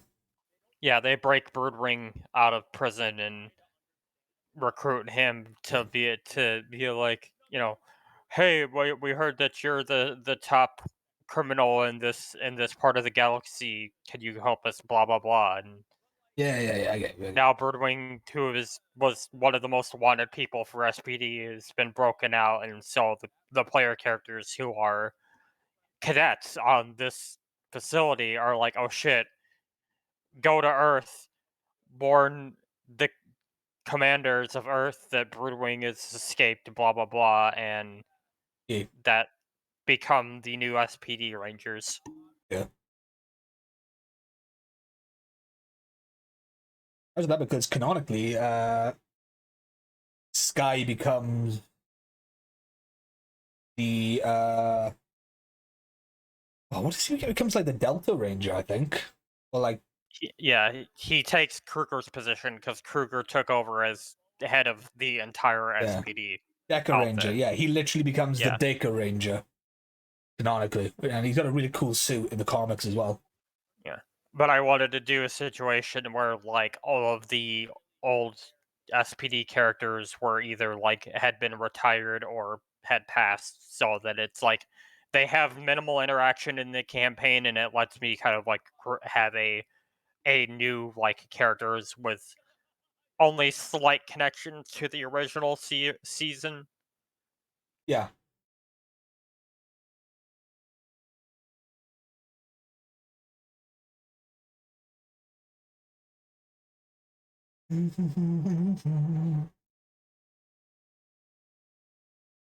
Probably should have switched back to the setting up screen while this is happening, but yeah, we do apologize, guys. Like I said, DeLuna's had this phone call up on standby for a while, and it is to do with work, and work gives money, and money allows you to buy things like chocolate.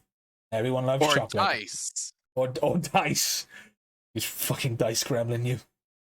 I will say, there's some really cool looking set of dice out there. I just don't do enough live games to warrant buying them. Man, if we were sponsored by Die Hard Dice.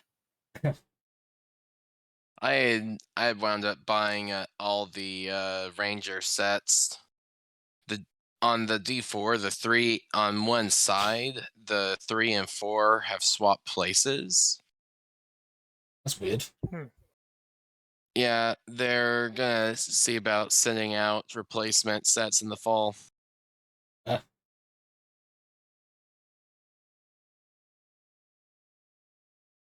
But yeah, I got my computer to work. So good news is everything's fine for the most part. Bad news is I'm pretty sure my external drive is dead now. Ah, no. Oh, come on. Oh. Well, time to employ DeLuna. Yeah. DeLuna also fixes PCs. Give me 1 second. Yeah, that's cool. Again, guys, I do apologize. This is what happens when you do stuff live. If you are watching the VOD version of this on Twitch, hi. And if you're watching it on YouTube, again, hi. We do apologize. If we have to cut this session short, I'll make sure to try and do a bit of a longer one next time. But again, you can't account for these things. Real life comes first, as they say. 100%.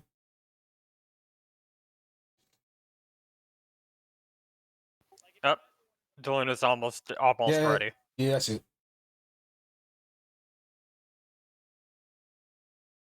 But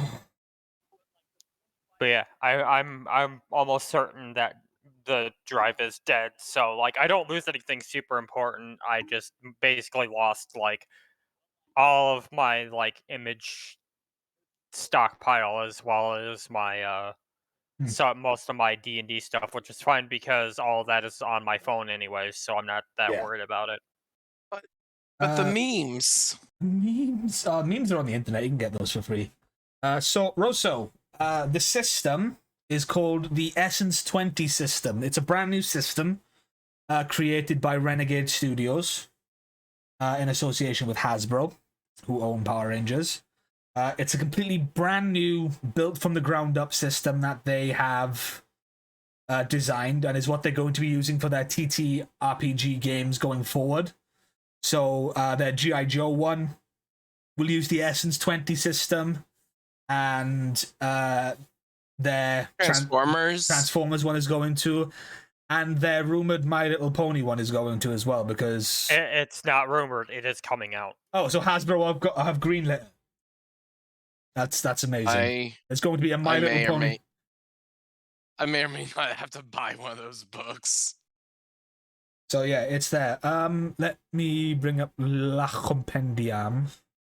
Yeah, because I was browsing the Renegades. I was browsing Renegades library, and there is a My Little Pony module book coming out later this year, I believe. Amazing. Which, as somebody who was part of that fandom for a while, I'm actually interested to see what they did with it. Same here, honestly. I haven't watched the show in years, to be fair, but no, like the that show, like the voice acting talent and the animation was all top notch. Yeah. Oh yeah. So, so in Power Rangers, yeah, your Ranger will have 4 major contributors to the character. There's your origin, your role, your influence, and the essence points. The essence points are the major one. The essence of your character is built from assigning essence points into the 4 ability categories: strength, speed, smarts, and social. They then have their own little subcategories. How you assign the points will affect specific skills. I believe you get 12 starting off at level 1, correct? If I remember right. Each role is tied to a specific spectrum of the grid. Your influences also give you different stat boosts and hang-ups, which is what... here it is. Every character begins with essence points. Like the desired Yeah, stat 12. spread, or the main one, is 4-3-3-2. Yeah, so the most common spread is 4-3-3-2, but you don't have to do that one. It depends on like what kind of character you're creating. So say, for example, in the book it says, for instance, if you are the Blue Ranger, the Blue Ranger is usually the more tech savvy of the Ranger team. So you'd probably decide to put less of your essence points in, say, strength, and you'd put it into like smarts or whatever. So there's that. Or so building your character really depends on like what color you're going to be. Yeah, so you'd be more smarts heavy for the Blue Ranger, whereas if you were, say, I don't know, the Red Ranger, The Pink Ranger would be more social. Pink Ranger would be more social. Red Ranger, you are more combat orientated. Yep. I think the Black Ranger is more balanced overall. Well, like the Black Ranger is strength and social. Black Ranger is essentially your bard. Yeah. The Black Rangers has always been like the comic of the team.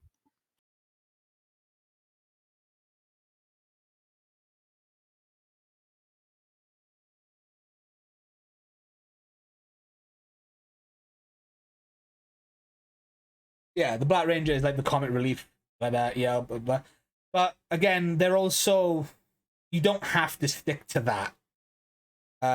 That's just what. Where's the grid?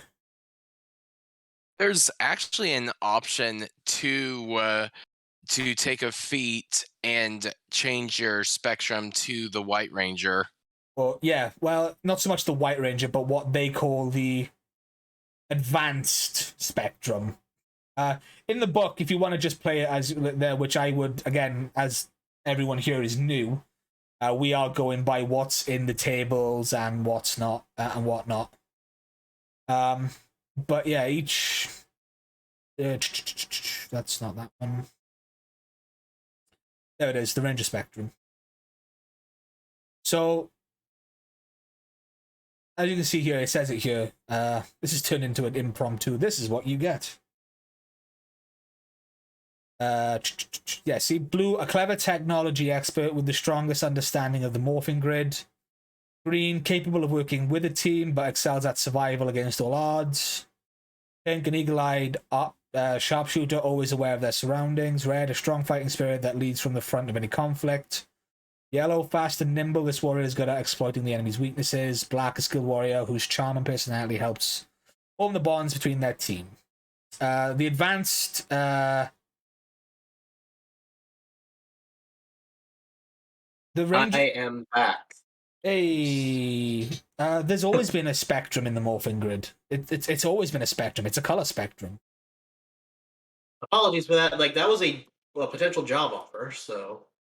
Good, no, we get it. Yeah, no, I'm not gonna bemoan anyone for doing that. We knew it was something to happen. I'm not gonna be like, you've ruined everything, blah blah blah. Plus, it just gives he's like, table. Yeah. He goes, "Hey, check the weekend.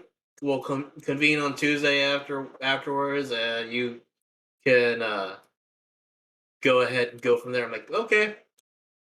And I said, there's the advanced Ranger spectrum, which you get the which is spectrum shift. That's when you get the White Ranger, a leader possessing a unique grid weapon with an advanced connection to their Zord.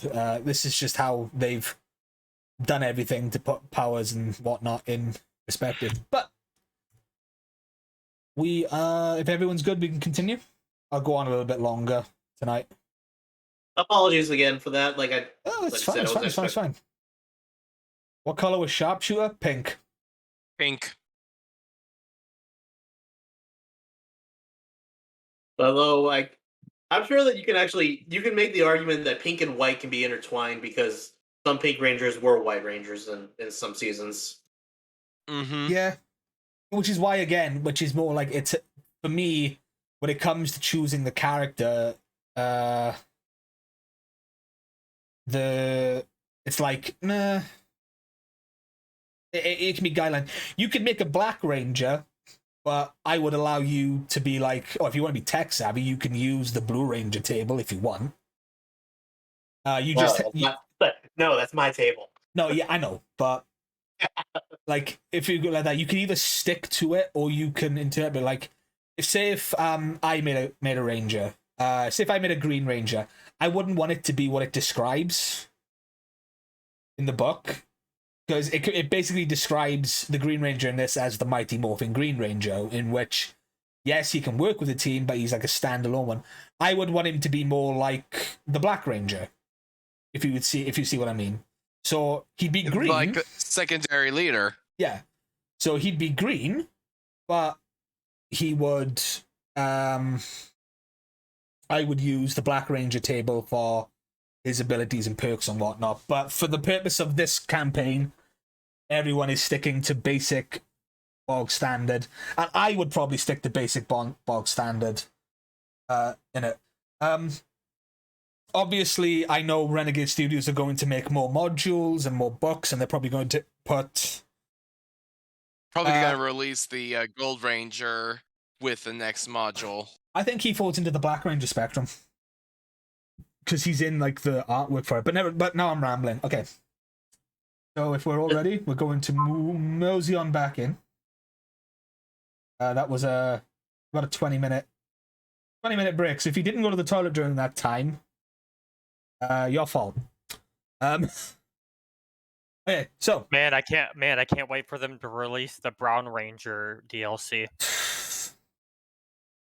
good lord. Okay, so the Rangers, as we reconvene, you were just dropped off outside the village near the mining facility. You were informed by Captain Hammond that this is where you should start your investigation on this attack.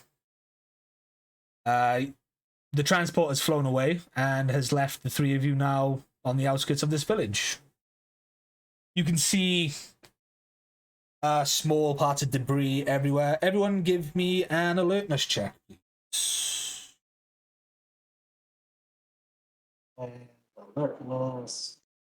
What difficulty? Difficulty 10. This is gonna be arrows. And That's a 19. that's a critical I success. don't know the shit. You already had your crit success. And here is mine. Oh, that reminds me. Did you log that fumble for Story Point? Oh, yes. Did you get that one as well? Because what the fuck? Oh, Roll yeah. 20, why? Okay, yeah. I forgot. You two get story points. Yes, for the fumbles. Can I roll again real quick? Because we got the exact same rolls. Look at that. Like, it was a 19 and a 5 on both times. Yeah, sure. By the way, chat, that's a nat 1 if you haven't noticed. Yeah, fumbles and nat ones. Let me try this again. Yeah, I'll allow you to spend a story point to re-roll that one. There we go. Because I was like, wait a minute, what the hell? Why is it the exact same thing two times in a row? He sees everything. Okay, Could I argue to spend a point to reroll 2 since I did literally just notice all of that other stuff? It doesn't matter. I'm gonna allow this as a huge group roll with 2 critical successes and 1 fumble. Sorry. Yeah, so with 2 critical successes, though 3 of you can basically see, there's some people quite quite near you that they're just like kind of cleaning up some stuff. You can tell that this has been an ongoing cleanup effort. They look like residents of the village. You can see some children, like no issue, and they're kind of like pointing and talking in hushed tones before being shooed away. But everyone's kind of going about their own business. You can see there's like a shop or something nearby. There's like that. It kind of looks like you get the impression that there should be like an open market here, but if there is, all the stores are closed and everyone's just kind of cleaning up, and there's like only like the basic standard resources are open for people to buy stuff and whatnot. But you can definitely see remnants of a struggle, as it were.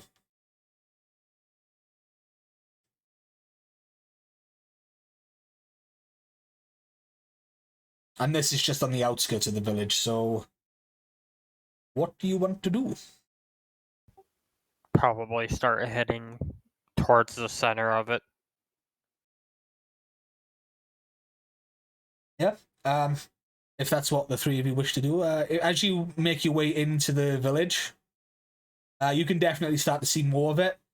There's no immediate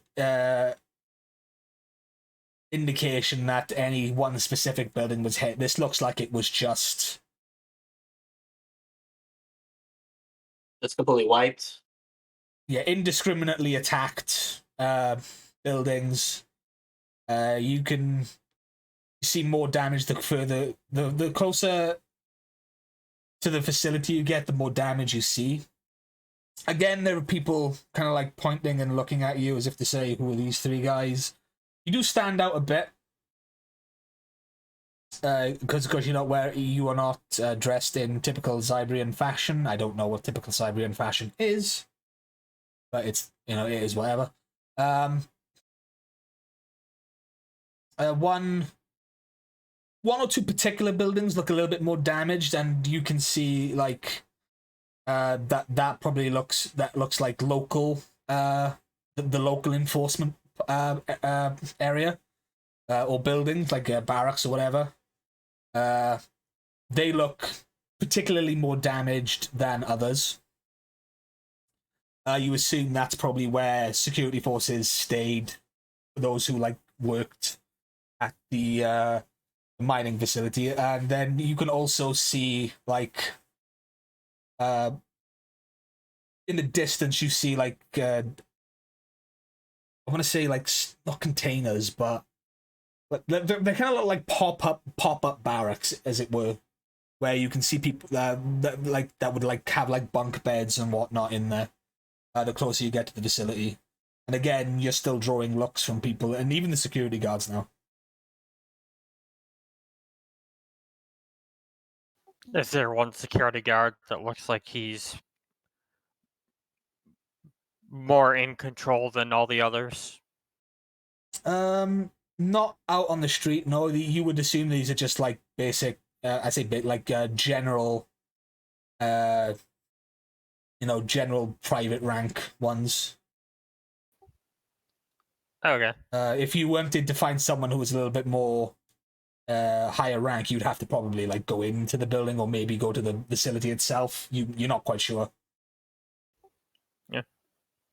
But from everything that you can see, you're not gonna pick up any clues here in the village per se. If you were to talk to locals, you may gain more information about what happened, but basically you can see it was just it's like Marika said, the raid started here, and then they attacked indiscriminately as they went towards the mining facility.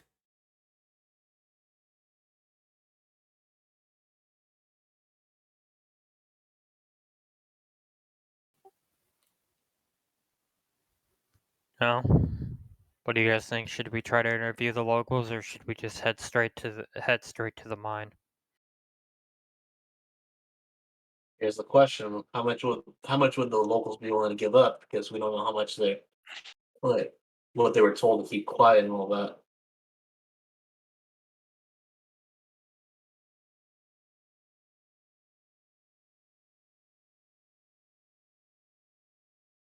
Honestly, I'd say any information is good information at this point.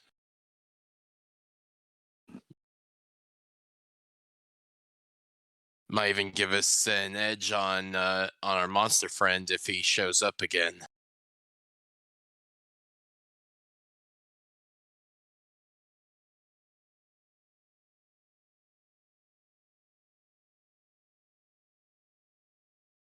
Fair enough. All right.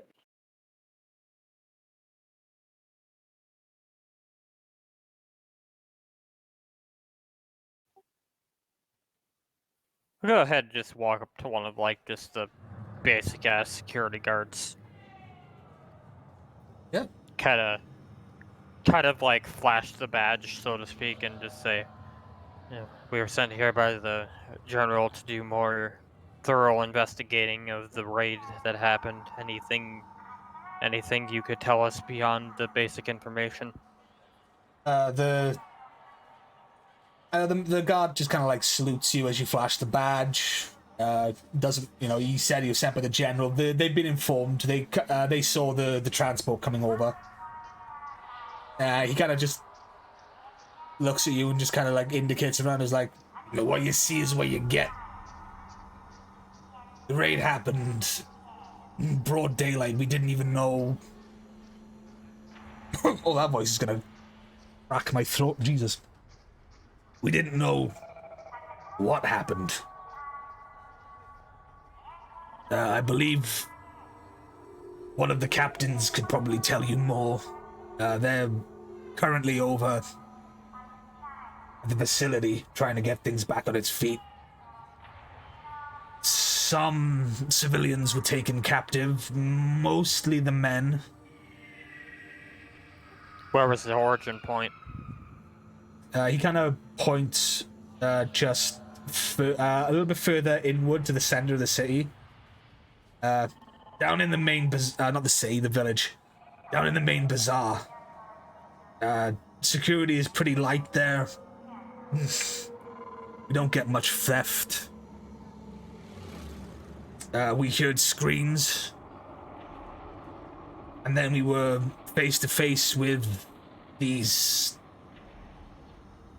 mumbling gray creatures. I've never seen one like that before, but they kind of just stampeded all the way through and made their way to the facility. Nothing had seemed off leading up to the event for weeks, months. Absolutely nothing.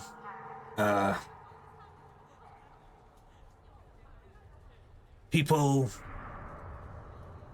coming and going. We get traders here and far. The occasional off-world trader will come and set up shop. We didn't have an increase in those in months. It was a pretty standard day. And then all of a sudden, chaos. Do you remember when the last time was you guys had I guess we could say, so-called visitor try to set up trade here?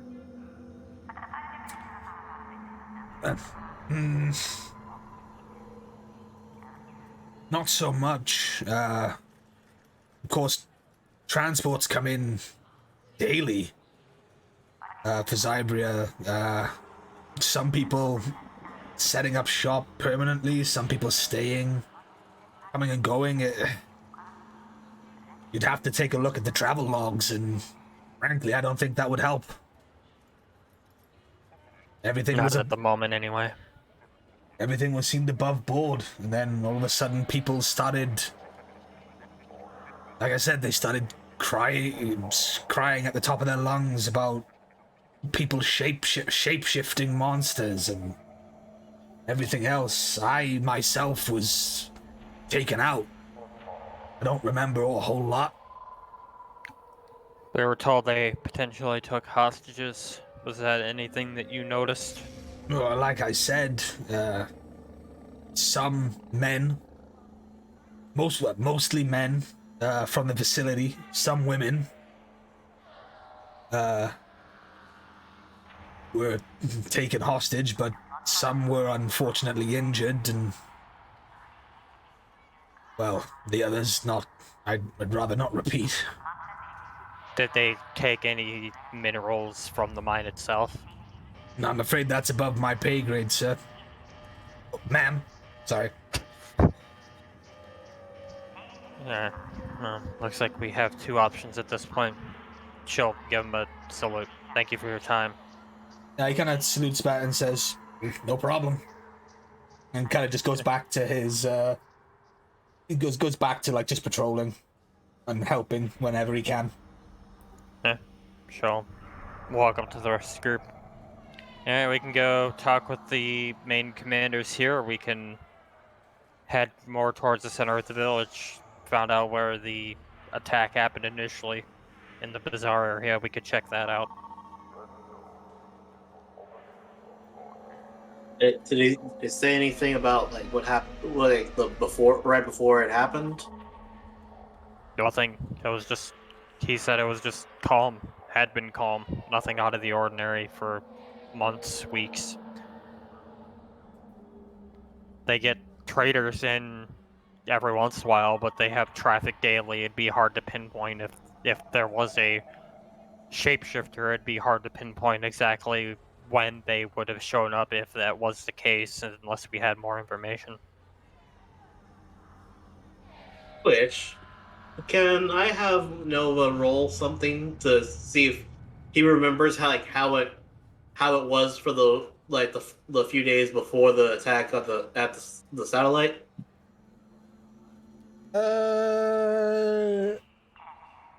What are you trying to find?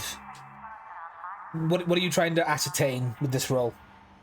Above game, I'm trying to see like if from what Briga just told him, if he can like if there's any like patterns between this attack and the one before. No, there wouldn't be. The attack on the satellite was pretty direct. That was just a direct assault. This one, from what you've already rolled and from what Marika has said, you're starting to get the impression that this was infiltration over a substantial period of time, which is why everything looks above board completely. So this was planned for months, essentially. Yeah, this was a planned attack over a long period of time, using the changeling putties. That's like Nova realizing that if they infiltrated like that, then we don't know who is a putty or not still. So probably best that we go to the mines themselves. That's what if that's the directive, then that's what we do. I would still want to check out the origin point. Could find any notes or anything. Problem is that they weren't interested in the mines. They were interested in gathering workers.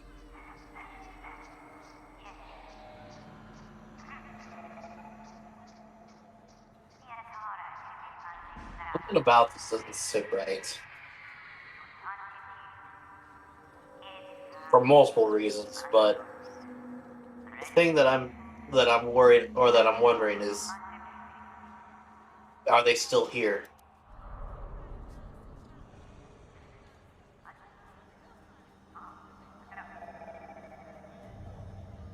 What, you think that once their current crop of workers all drop, they'll come back they'll set up shop for some more?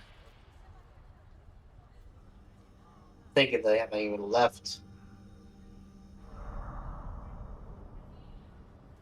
might have done the damage initially, but they could have spies just in case.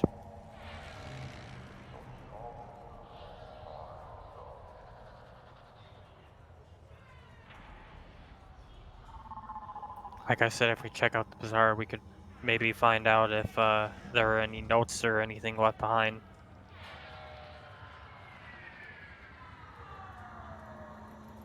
Well, that's the best lead we got. All right, guys, let's go have a bizarre adventure. Jojo music starts playing. I dislike that very much. So you are gonna make your way. You're gonna make your way to the. You make your way towards the center of the village. Village, town, whatever you want to call it. You can tell that this area is set up for like a marketplace type deal. Like this is like the center of it, but again, it's just empty stalls. Out. You see a couple of people. You see the produce stall open, stuff that's selling like food, water, you know, all the kind of like basic stuff. But you also see, you also notice that this is where a lot of heavy damage is done, in compared to the rest of the village. Noah's seen the first chance would be, Do we? you know, this feels a little bit like home in a weird way. Oh, how's that? Remember, I got my like before this all started. I was just helping sell some local fruits and vegetables to my to the workers at the airstrips and all that.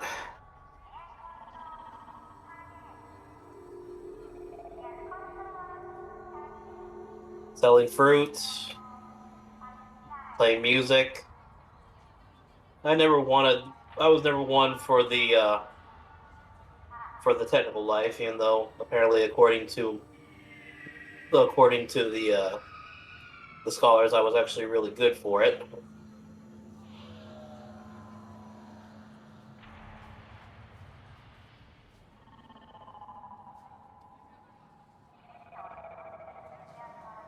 We all have our strengths and dreams. Sometimes they just don't align.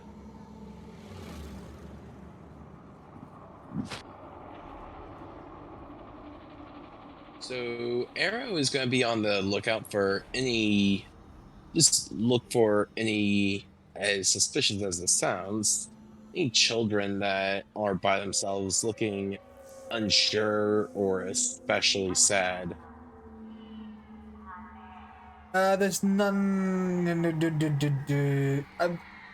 Yeah. Give me an alertness roll. What am I rolling for him? Yeah. Alertness. Yeah. Difficulty 15.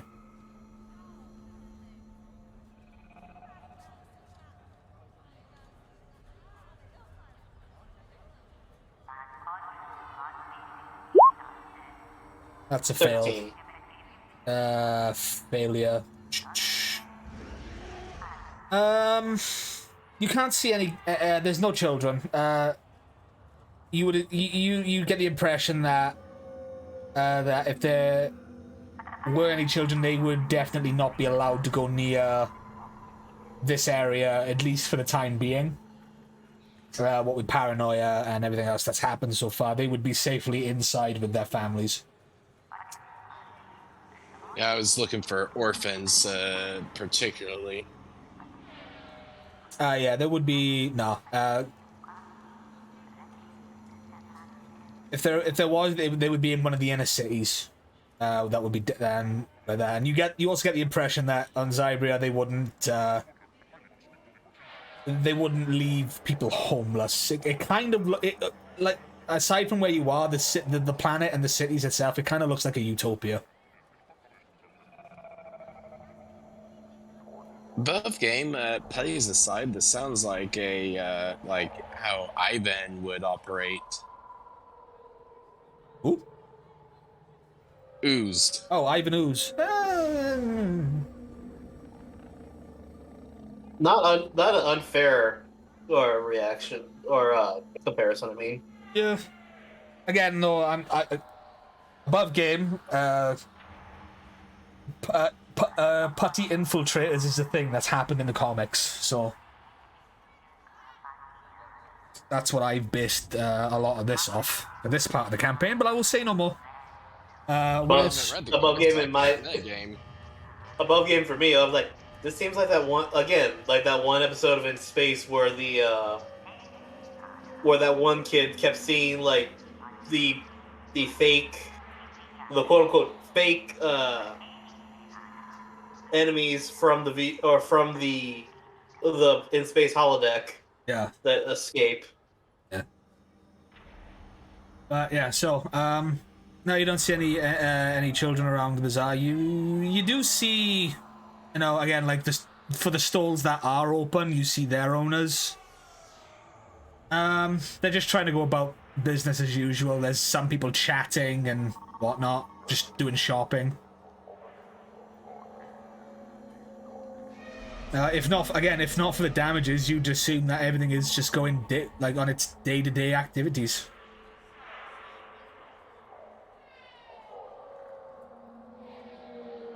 Okay, in that case, Arrow will decide to go up to stall owner and ask about it and ask about the events that occurred.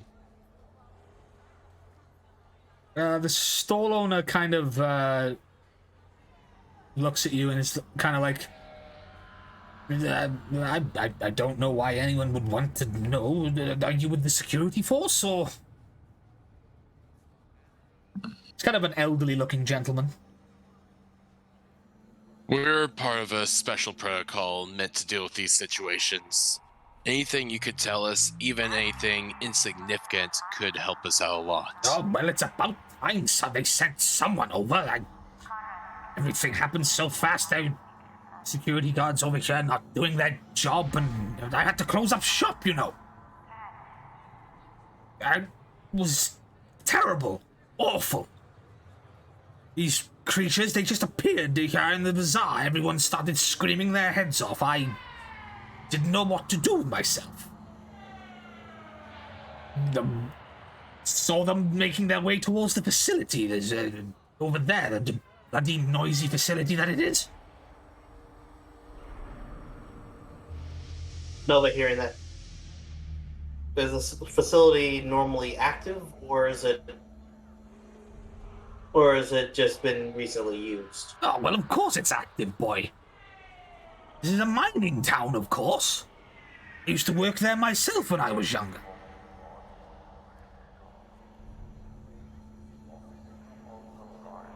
What can you tell us about what happened just prior? Like, was there anything unusual? Unusual? No.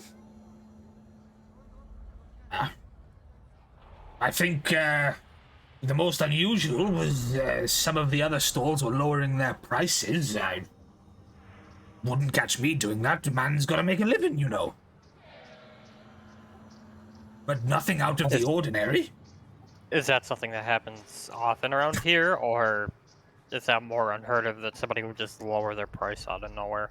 A lot of people speaking about refugees coming from other planets and whatnot, and I understand that. Lowering their prices because there's more people moving in and whatnot. A lovely family moved in not too long ago. How long ago? Oh, a couple of months, if that. I believe the father, the man or whatever, the husband, he was starting a job at the mine. I believe he himself was a resident of this planet. He'd been injured in the war or something, I heard. I'm not quite sure, but Are they still here? Oh, the family's here, yes. I believe the husband is still working at the facility, for all I know. Do you know where they live? Just above the shop over there. He kind of points over, and you can see that they're. It's a small like trinkets and technological thing, like knickknacks. Shop that's open. Just be there's like there's a woman out the front tending to some stuff. How damaged does the building look? About the same as all the others.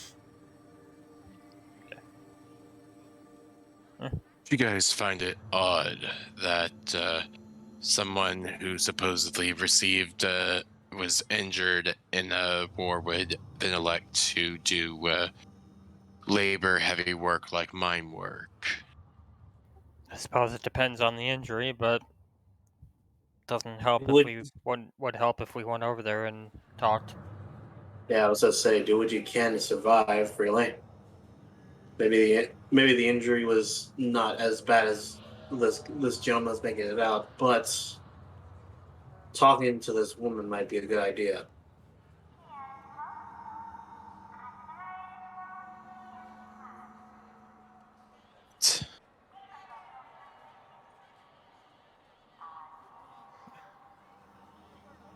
If that's the case, Maria will dismiss herself from this gentleman and start walking over to the knickknack area. As you walk away, it says, "If you're looking for anything more, I would say you should go to the facility. But far be it from me to tell you how to do your job."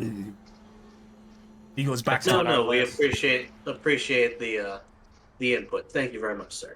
and he kind of just goes back. As you approach, the woman turns around and says, "Hello, how may I help?" Marika will pull out her captain's badge. We've been sent here by the security forces here to do a little more of an in-depth investigation into the recent situation. Oh my, yes. How may I help? We were told by that gentleman over there, points to the old man. We were told that you recently moved here in the last couple of months, and even that your husband had taken up work at the mines.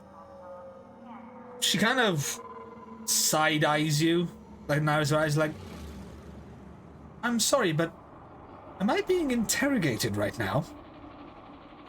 No, absolutely not at all. In fact, we were hoping that maybe you or your husband would have more information on what happened, considering that he had more, I suppose, direct seat on the attack. Maybe if you would have noticed anything suspicious prior to it, or No. Well, as you've already been told, by my neighbor over there, we moved here a few months ago. I myself, I'm not a native to Zybria. I'm actually from KO35 myself. I met my husband before he went off to the war. He wasn't here during the initial panic. He was at the facility himself. But what I can tell you is that I was serving what I thought was a young gentleman before I heard the screams, and then the next thing I knew, he sort of almost melted in front of my face and became what my husband called a putty controller. they're grunts, foot soldiers for the Alliance of Evil. Sounds like this was a potential inside job from what we've been told. Nova's with them when she says that she's from KO35. He perks up? Were you there? Or I'm also a resident of KO35, or I was. Oh. Oh, it's nice to it's nice to see. Well, not a familiar face, but it's nice to see. We don't get many people from our home planet. Yeah. Well, not since after what happened. It's just good to see more people got off safe. I was Like, not on the planet, as it were. I was somewhere else, living with my. Living with my husband's extended family before we were moved here, where it was supposed to be more safe. We were told. Unfortunately, it does not seem to be that case. Although everything seems to be hush hush. None of the security personnel will tell us anything. Only that the relief effort has helped. Sure, but well, as you can see, not many shops have reopened, and it just seems very odd to me. What do you sell here, perchance? Oh, just the usual essentials, some technological inputs for data pads and anything else you would have at your home. I've myself worked not when I before I left KO35. I worked in one of the manufacturing facilities. Other than that, there's not much else here. Some of the security personnel come here and ask for help with any of their damaged communications arrays and whatnot, but other than that, it's nothing out of the ordinary. I'm gonna just above game. I'm gonna take a nice glance at some of the stuff here. Does any of it seem like higher tech than others? No. No. Essentially what this store is like household electronics equivalent. Okay. It's home goods. Yeah, it's home goods. one thing that allows us to see if Noah can do is if he could try to read, since he knows this woman is from KO35, see if he can read her mind and see if there's something that she's not telling them or anything like that. Ooh. I don't know what I would roll that as. Stealth, I would maybe. think, or alertness, maybe. One sec, let me check your sheet. I'd say infiltration, honestly, if he's trying to be stealthy about it. Yeah, actually, I'd agree on that. I'll roll first and then I'll say what I want to say. Okay, so I would say her alertness versus his she doesn't have his infiltration. Yeah, I don't have a character sheet for this person. I'm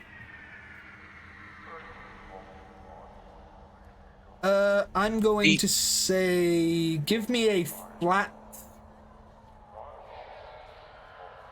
Yeah, I will just say give me an infiltration roll. A flat D20 infiltration roll. If you hit, I'm gonna say difficulty 10. If you hit 12 or above, you succeed. Sorry, no, That's what I was thinking. yeah, but yeah, 12 or above, you succeed.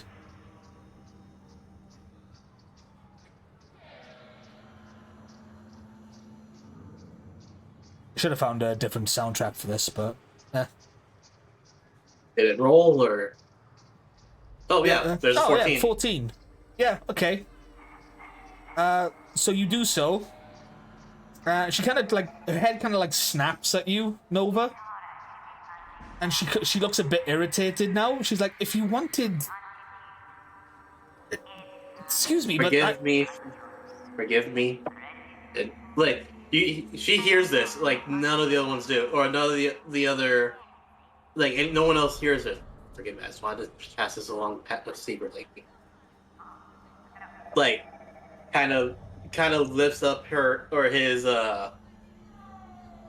wristband to show the morpher. Here, you're from you from home, you know what this is. Actually, she looks at it again. She's still a bit affronted. She's like, she says this out. She says it out loud. She says it looks like a fancy wristwatch. What? Who are you people? In her mind, she hears, "We're a team of Power Rangers." Again, her eyes again. She gets a little calcified at that. Calcified? No, what's the word? Annoyed, No. I guess. Placated. Why did I say calcified? That's completely fucking different. Because she gets a little bit placated at that, and she goes, "Oh, I've never heard of a Power Ranger using their, nor anyone on KO35 using their abilities to just read people's minds. That's not right." Wasn't trying to read your mind. I was trying to see if there's something you're not telling us. Seems to like So as everything about this doesn't seem sit right with me and I'm trying to figure out what's going on. now she's back to being quite angry. She looks at you and says, "Well, your paranoia aside, that's a brave invasion of privacy. Good day to the three of you." And she kind of like storms inside the building. Mariko looks down at you, Nova. What did you do? Trying to see if she was trying to hold off a front. Forgot, since it's been a while since I've actually had to use this. Some people think that, or like sending messages through the mind is a cheap way to hide things.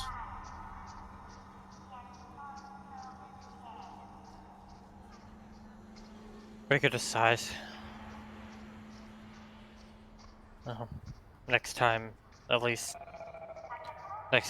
one of it let us know beforehand. Yeah. Anyways, we should probably head to the mining facility at this point, since I think we've exhausted all of our potential resources here.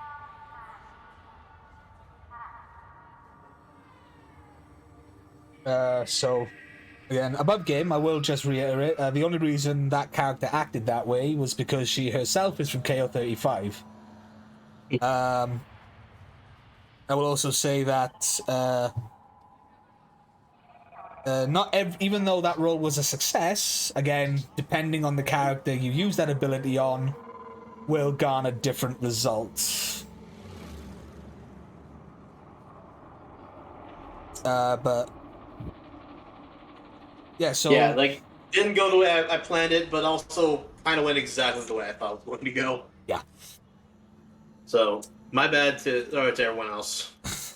But yeah, so you're going to make your way to the facility? Yeah. Alright, so moving through the rest of the village / town, you as you get closer to the facility, you can see that this is where everything escalated. This is where combat happened. You see damage, like you can see the telltale marks of blaster fire. There's still a couple of wrecked vehicles. There's still a couple of like wrecked, mining vehicles that are used to like transport and do and everything and whatnot. You also see, security force. There's like cordoned off areas, everything else, but there is a section of the mines that are still working.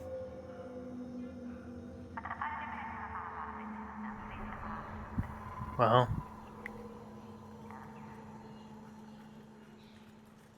no, I suppose you can't stop progress.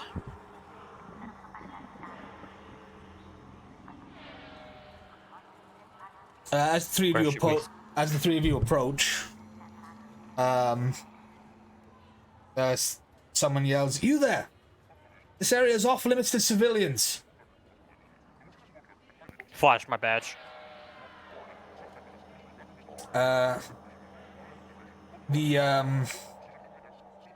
The individual comes over, kind of looks at it. It kind of nods and says, "Oh, forgive me. I had heard over the radio comms that the general was sending over investigators. I assume you were those three." We are. We So already- if we see any civilians, we'll let them know not to be in here. We already investigated the village. Couldn't really find too much aside from a couple that had moved in here a couple of months ago, but everything else checked out. He kind of like just goes, "I don't know why you were. Someone moving in has anything to do with the attack, but if you're looking for the captain, he's over there with one of the head workers." And he kind of points over to the entrance of the area. That's the entrance to the facility that's still working. That anything you need, I suggest you go and speak to them. And he kind of just walks off, continuing to guard the cordon off area. Yep. She'll start proceeding towards the captain. As you approach, you can hear them in discussion. The worker, you see, he's kind of he's a built individual. You hear the tail end of the conversation just saying, "It's like if you keep trying to cordon off more areas, we won't get any production done. This is absolutely ridiculous." And he just kind of walks away. Oh, excuse me. Kind of walks away, leaving the captain of the security force there, and the captain kind of just sighs. And he turns to notice the three of you.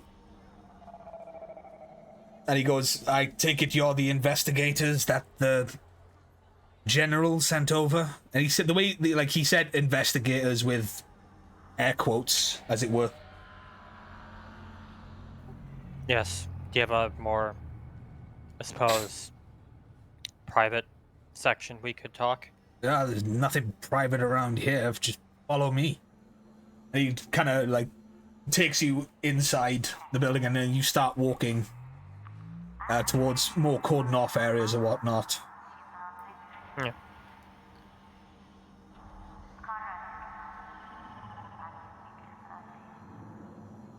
I don't know what the general has told you, but as you can see, this is where, well, this seems to be one of the areas that was hit the hardest. I don't know why. It's just a processing plant. Well, from what we know, they captured a bunch of the workers and took them. God knows where they would have. I don't know if they took materials with them either. But from what we've understood, this seems to have been a very carefully planned attack, probably months in advance. From what we've been able to gather, that information matches up. Although, for an attack from of this magnitude so far into what's considered a safe planet, it's unheard of. Yes. Just seems odd to go all the way out here for a smash and grab. Unless they were looking for something specific that only this mining facility had. Not this mining facility particularly. Well, like I said, this is the processing plant, but we do mine not a rare metal, but we do have a high source of Zybrium metal here on the metals here on the planet. It has some protective properties. It's processed. It's used on a lot of our buildings, as you can see. But none of it was stolen. Although what was stolen was some of the processing technology, or at least parts of it. I'm not sure. but no materials or minerals were stolen or that. And like you said, the personnel that were abducted almost certainly be taken off world. How far, we don't know. There's no way they could get any further than... Well, there's no way they'd be able to get off planet without us finding them. But even that's turned up dark. What if they never actually left the planet? This is a possibility we've chosen to, but there's... Well, there's not many other places a force that big could hide, especially with the number of people they abducted. Here's a question then: Are you guys keeping logs of every single ship that comes in and out the off the planet? Every spaceport has logs on ships coming in and out, but nothing out of the ordinary over the last few months. The biggest was a refugee convoy.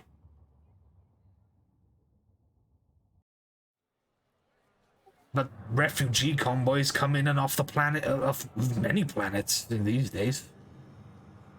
What was the last time one hit here? Oh, about 5 months ago, I believe. A lot of the refugees took work here at this mining facility and other facilities around the planet. Do you know where the ship originated from? What particular planet or spot it came from? No planet of origin. It was just getting a regular convoy from the armies. It docked at the main spaceport. Everyone was... everyone logged the proper credentials, and then they went on their way.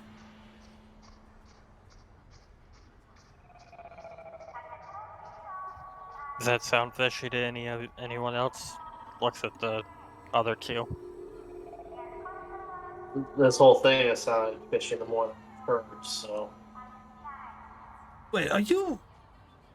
The captain... Are you suggesting that this wasn't a this attack not as was planned, and that they stow it? These creatures stowed away on board refugee ships? Based on everything we know, that's a possibility. No one's going to look too deeply at a refugee. Especially if they're in disguise. not only that, but the thing that it's seeming that everyone's overlooking is the fact that Dark Spectre is not stopping. He wants total conquest of everybody. But the best way to get that is to infiltrate from the inside. But then why abduct civilian workers? That doesn't make any sense. Who said they were civilian workers? Well, actually, a few people. There's wives and husbands who have complained to us over the last couple of weeks about this attack.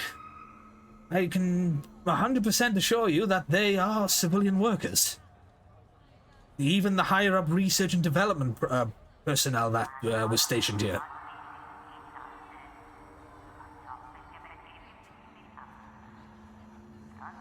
If you want workers, unfortunately, it seems like the best way to get them would be to force them. I don't pretend to know what happens to these people. There's horror stories, of course, from the front, but I'm sorry, I'm not quite sure what any of you are getting at here. It seems like you're just speculating.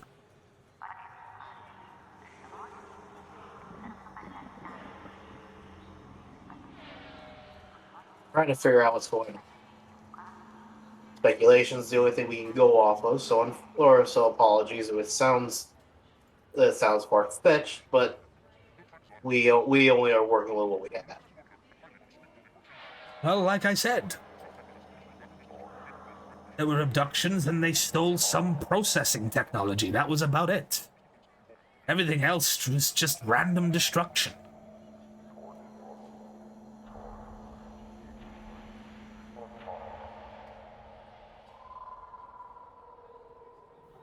Trying to figure out what a good role would be to see if I could put the puzzle pieces together, so to speak.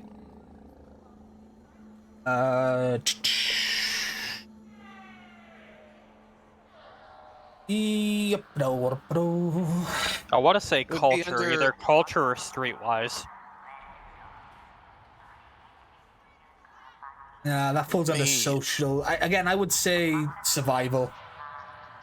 Because that's smart. And I would say survival.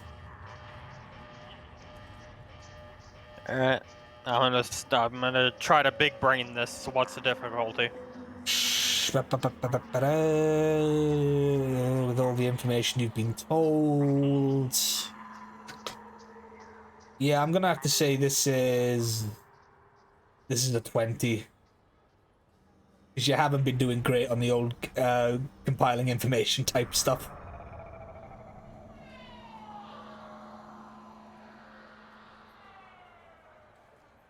Galaxy brain strats. Let's do this. Nope. You fail. Nothing's jumping out at you, Marika. Not with the information you've been given. All you know overall is that the attack started in the village. Some people were abducted from there. There was no rhyme or reason to what was attacked, and the closer it got to the facility, the main processing area that you are in now was destroyed. Some stuff was stolen from here, but other than that, you've got nothing.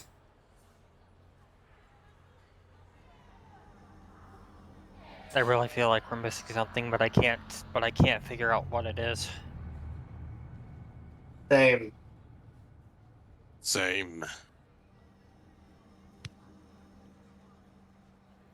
Well, you said you were in the village. Did you not ask the question the locals? We did, with questionable results. Side eyes Nova. Also side eyes Nova. We questioned one of the I suppose lower security personnel on the totem pole. All of that results told us to come here, and then the one thing we did after that was question a woman who her and her husband had recently moved here a few weeks ago, and all we gathered from that is the day of the attack there was a boy who was shopping at her stall, and next thing you know, the attack happened, and she turned around and the boy shifted. Well, that follows in with a bunch of other reports we had. I believe, what was it? The man with the arm. Called them Yeah, called them putty patrollers, I believe. Yes, putty patrollers. Oh, we also spoke to an older man as well. Oh, him. Oh, you would get nothing off him.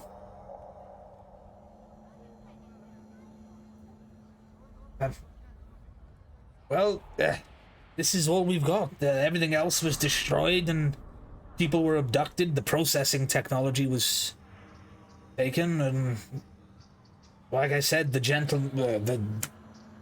only other gentleman here that knows anything about these putty patrollers, I believe, is the husband of the woman that you must have questioned. He was a soldier. We should probably talk to him next. Is there any location nearby that could possibly have housed that processing technology if they were still on the planet? If they were still planet-side, the processing technology would fit in just about every other mining facility on the planet. Where would the next nearest facility be? Oh, the next nearest facility is less than a few hours flight over, but you won't get anything from there.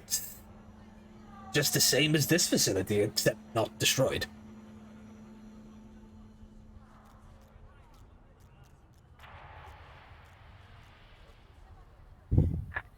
Well, game, I have no idea what we need to do right now because it's like, well, shit. I can't spoon feed it to you even more. I know. I say we go talk to Soldier Boy. Yeah, let's crank that.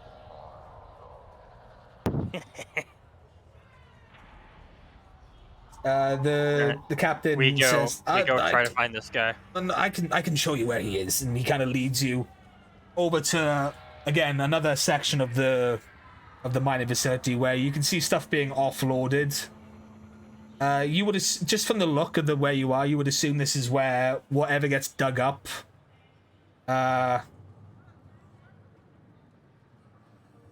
What phrasing, Rosso? There's no phrasing. Whatever gets dug up is the guy sent here for like, you know, like pre-processing, I guess, and shit like that. And he kind of walks over and goes, "Excuse me, foreman." Okay, and he kind of indicates to a guy, and the guy turns around, and you see this guy turn around. He's got like a big old scar just on the side of his face. But the most eye-catching thing of all is that he's missing half an arm. And one of his legs looks to have cybernetic enhancements on it. He kind of just turns. He kind of turns around and he kind of just says, "How can I help you, Captain?" Does this guy look familiar to me at all? No. Okay. Shot in the dark, but moving on. Marika will kind of walk up to him and give him a salute and kind of like show him her credentials. Army brat. How can I help? You know, we've been trying to piece together the situation. You're the next guy up that we were hoping to talk to and see if we could garner anything. What are you We tried to talk to your wife earlier, but it didn't pan out well for us. I don't understand why. That's very accommodating when it comes to strangers. Never mind. Well, I don't know how I can know. What are you, investigators or what? We're sent to deal with the more, shall we say, Black Ops situations, which this appears to be. Well, you got that right. He kind of looks at the security guy, is like, he may be able to fool everyone else working here, but not me. I know a Black Ops strike when I see one. It's not the first time I've been involved in one either. So it's something you were regularly a part of. He kind of like holds up his like stump on his arm, just like, what do you think? She smiles at that. I don't know what you could want with me, or what I can tell, or whatever I can tell you, I'll gladly help. I guess just start from the beginning. The day of the attack. Where were you? What happened? What did you see? For the sake of expedition, he tells you everything you already know.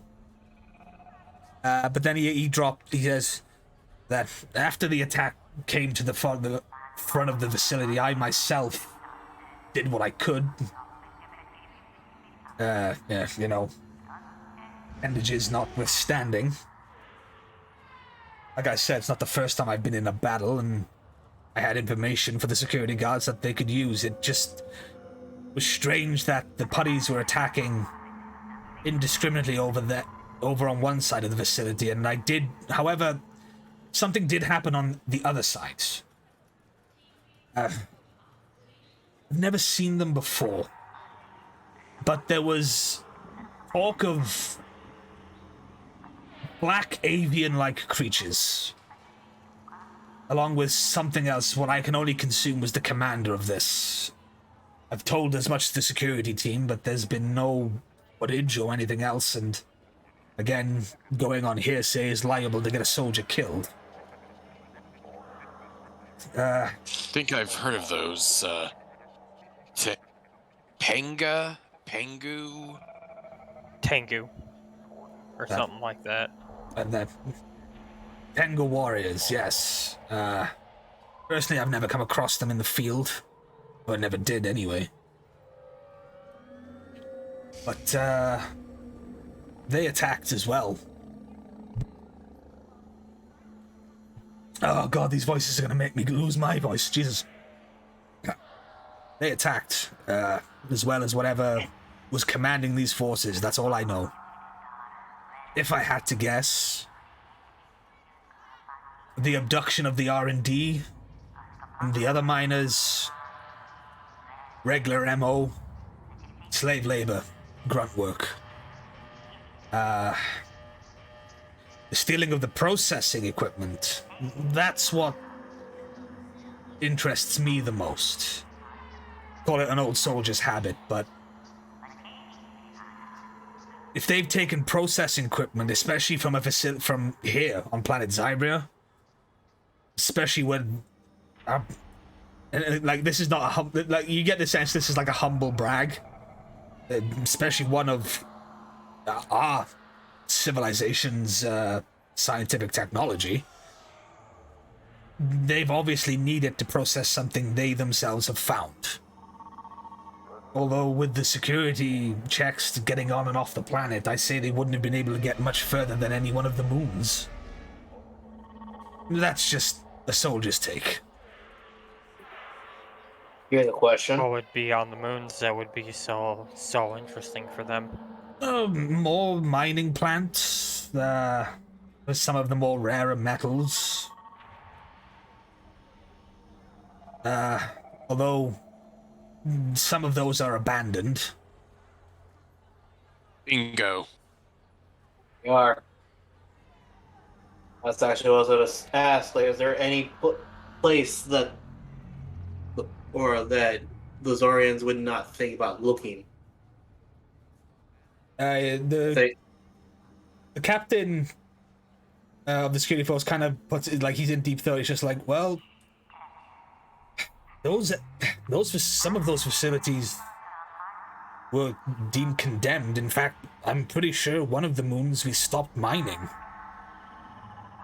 But with resources strained as they are and trying to keep all this hush, I guess they've never tried.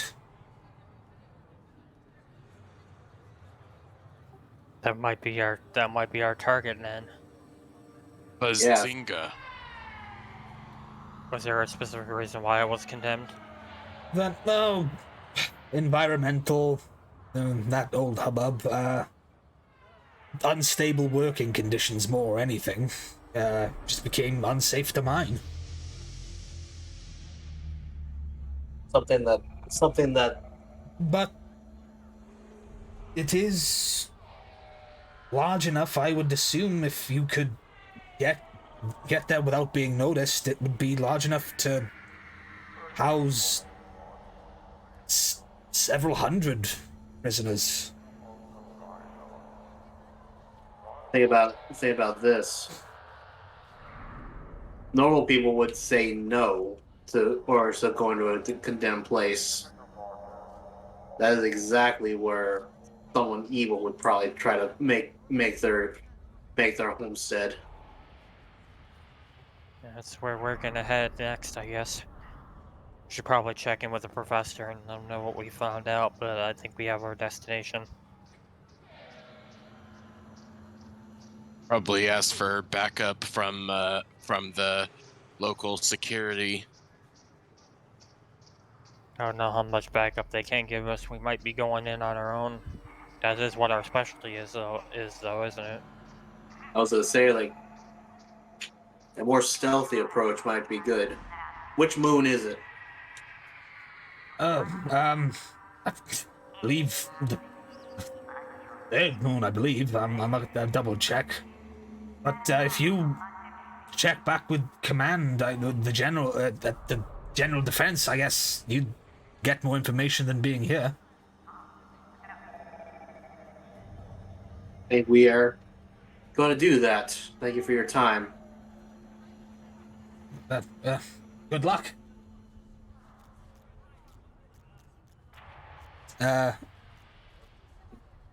So with all Arrow is going to elbow Nova and just look at the. He was. If you're gonna say what I think you're going to, he was actually going to say. And do apologize to your wife for me trying to pass the message on. I heard that she was from KF35 and got a little overzealous, as it were. he kind of like looks at you and says, "Okay." She'll understand when you talk to her. Hopefully. She'll probably still be mad about it, but I wouldn't blame her. Yeah, okay. As the three of you retreat, he kind of looks at you, he's like, kind of a weirdo, that one. And kind of shrugs and gets back to it and goes back to doing what he was doing. Can I do, like, for a gag, or can I do something with that? No. Damn it. Yes, so with your new information, you are going to head back to the General Command Tower, but that is where we're going to Kenobi. General Kenobi, the General Defense Tower, but that is where we are going to end the episode today. Yay! Yay! Yay! Once again, we're calling him General Kenobi. I think that should be a consensus. Yes. Well, that way you don't have to... I'm afraid of the mouse, so no. God, I could not spoon feed that to you guys even harder. I'm just like, the bulk of the bulk of the damage is at the mining facility. Let's interrogate the locals. Okay. I'm covering every single base. No, I get that. Yeah, no, it's the guy. It's just the part when you start when Nova was like, I'm gonna use my telepathy to invade this person's privacy. I'm just like, this is not gonna go well. I had the same thought process above board. Yeah, like, I was like, this is gonna go either really good or really bad. Yeah. But fuck it, he's gonna do it anyway. Why not? I already said it. That was my whole thought process on that thing. Yeah. Literally, from like when you landed, I was like, this is the situation. This was taken. High-ranking officials, high-ranking R&D developers were abducted. Workers were abducted. I was like, okay, they probably won't get anything from that. When they got to the village, I was like, yeah, random attack. It was all heading towards the mining facility. Maybe they pieced together that's where they need to go. But you did investigate. I was like, all right, cool. And then you get to the facility, and I'm like, right, they stole processing units. Think. And then I was like, I'm just going to have to tell them. So, yes. That's a 3-hour session. I would say 2 and a bit hours in total, notwithstanding the bio break. So, thank you very much for tuning in to episode 3 of Power Rangers Cyber Strike. You will be able to catch the VOD right here on Twitch the Person. Twitch.tv/Twitch the Person. And also on my YouTube channel, which you can find down below. Luna, where can they find you? You can find me on Twitter at DLuna1338. On anywhere else you might ever think about trying to look at me for at Luna13. I am hoping that everything goes well with the job offer that made me mute for a little while. Again, apologize for that. No. Real life comes first. Get that bread.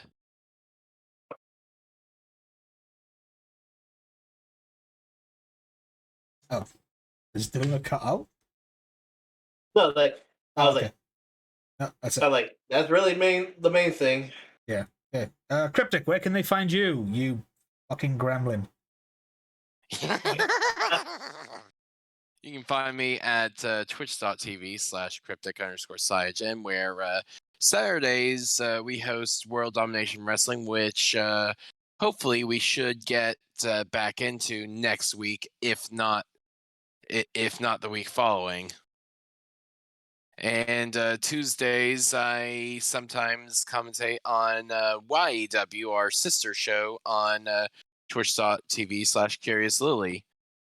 And I'm often joined by Tara, who is wonderful, and Sandman. Yeah. Choco, where can they find you? Hi, you can find me on Twitter at ChocoZombie101. You can find me here on Thursdays playing Breakout. You can find me on Tuesdays over at twitch.tv/BurnoutVaughn for Jolt of Personality, where I play at least Redwood.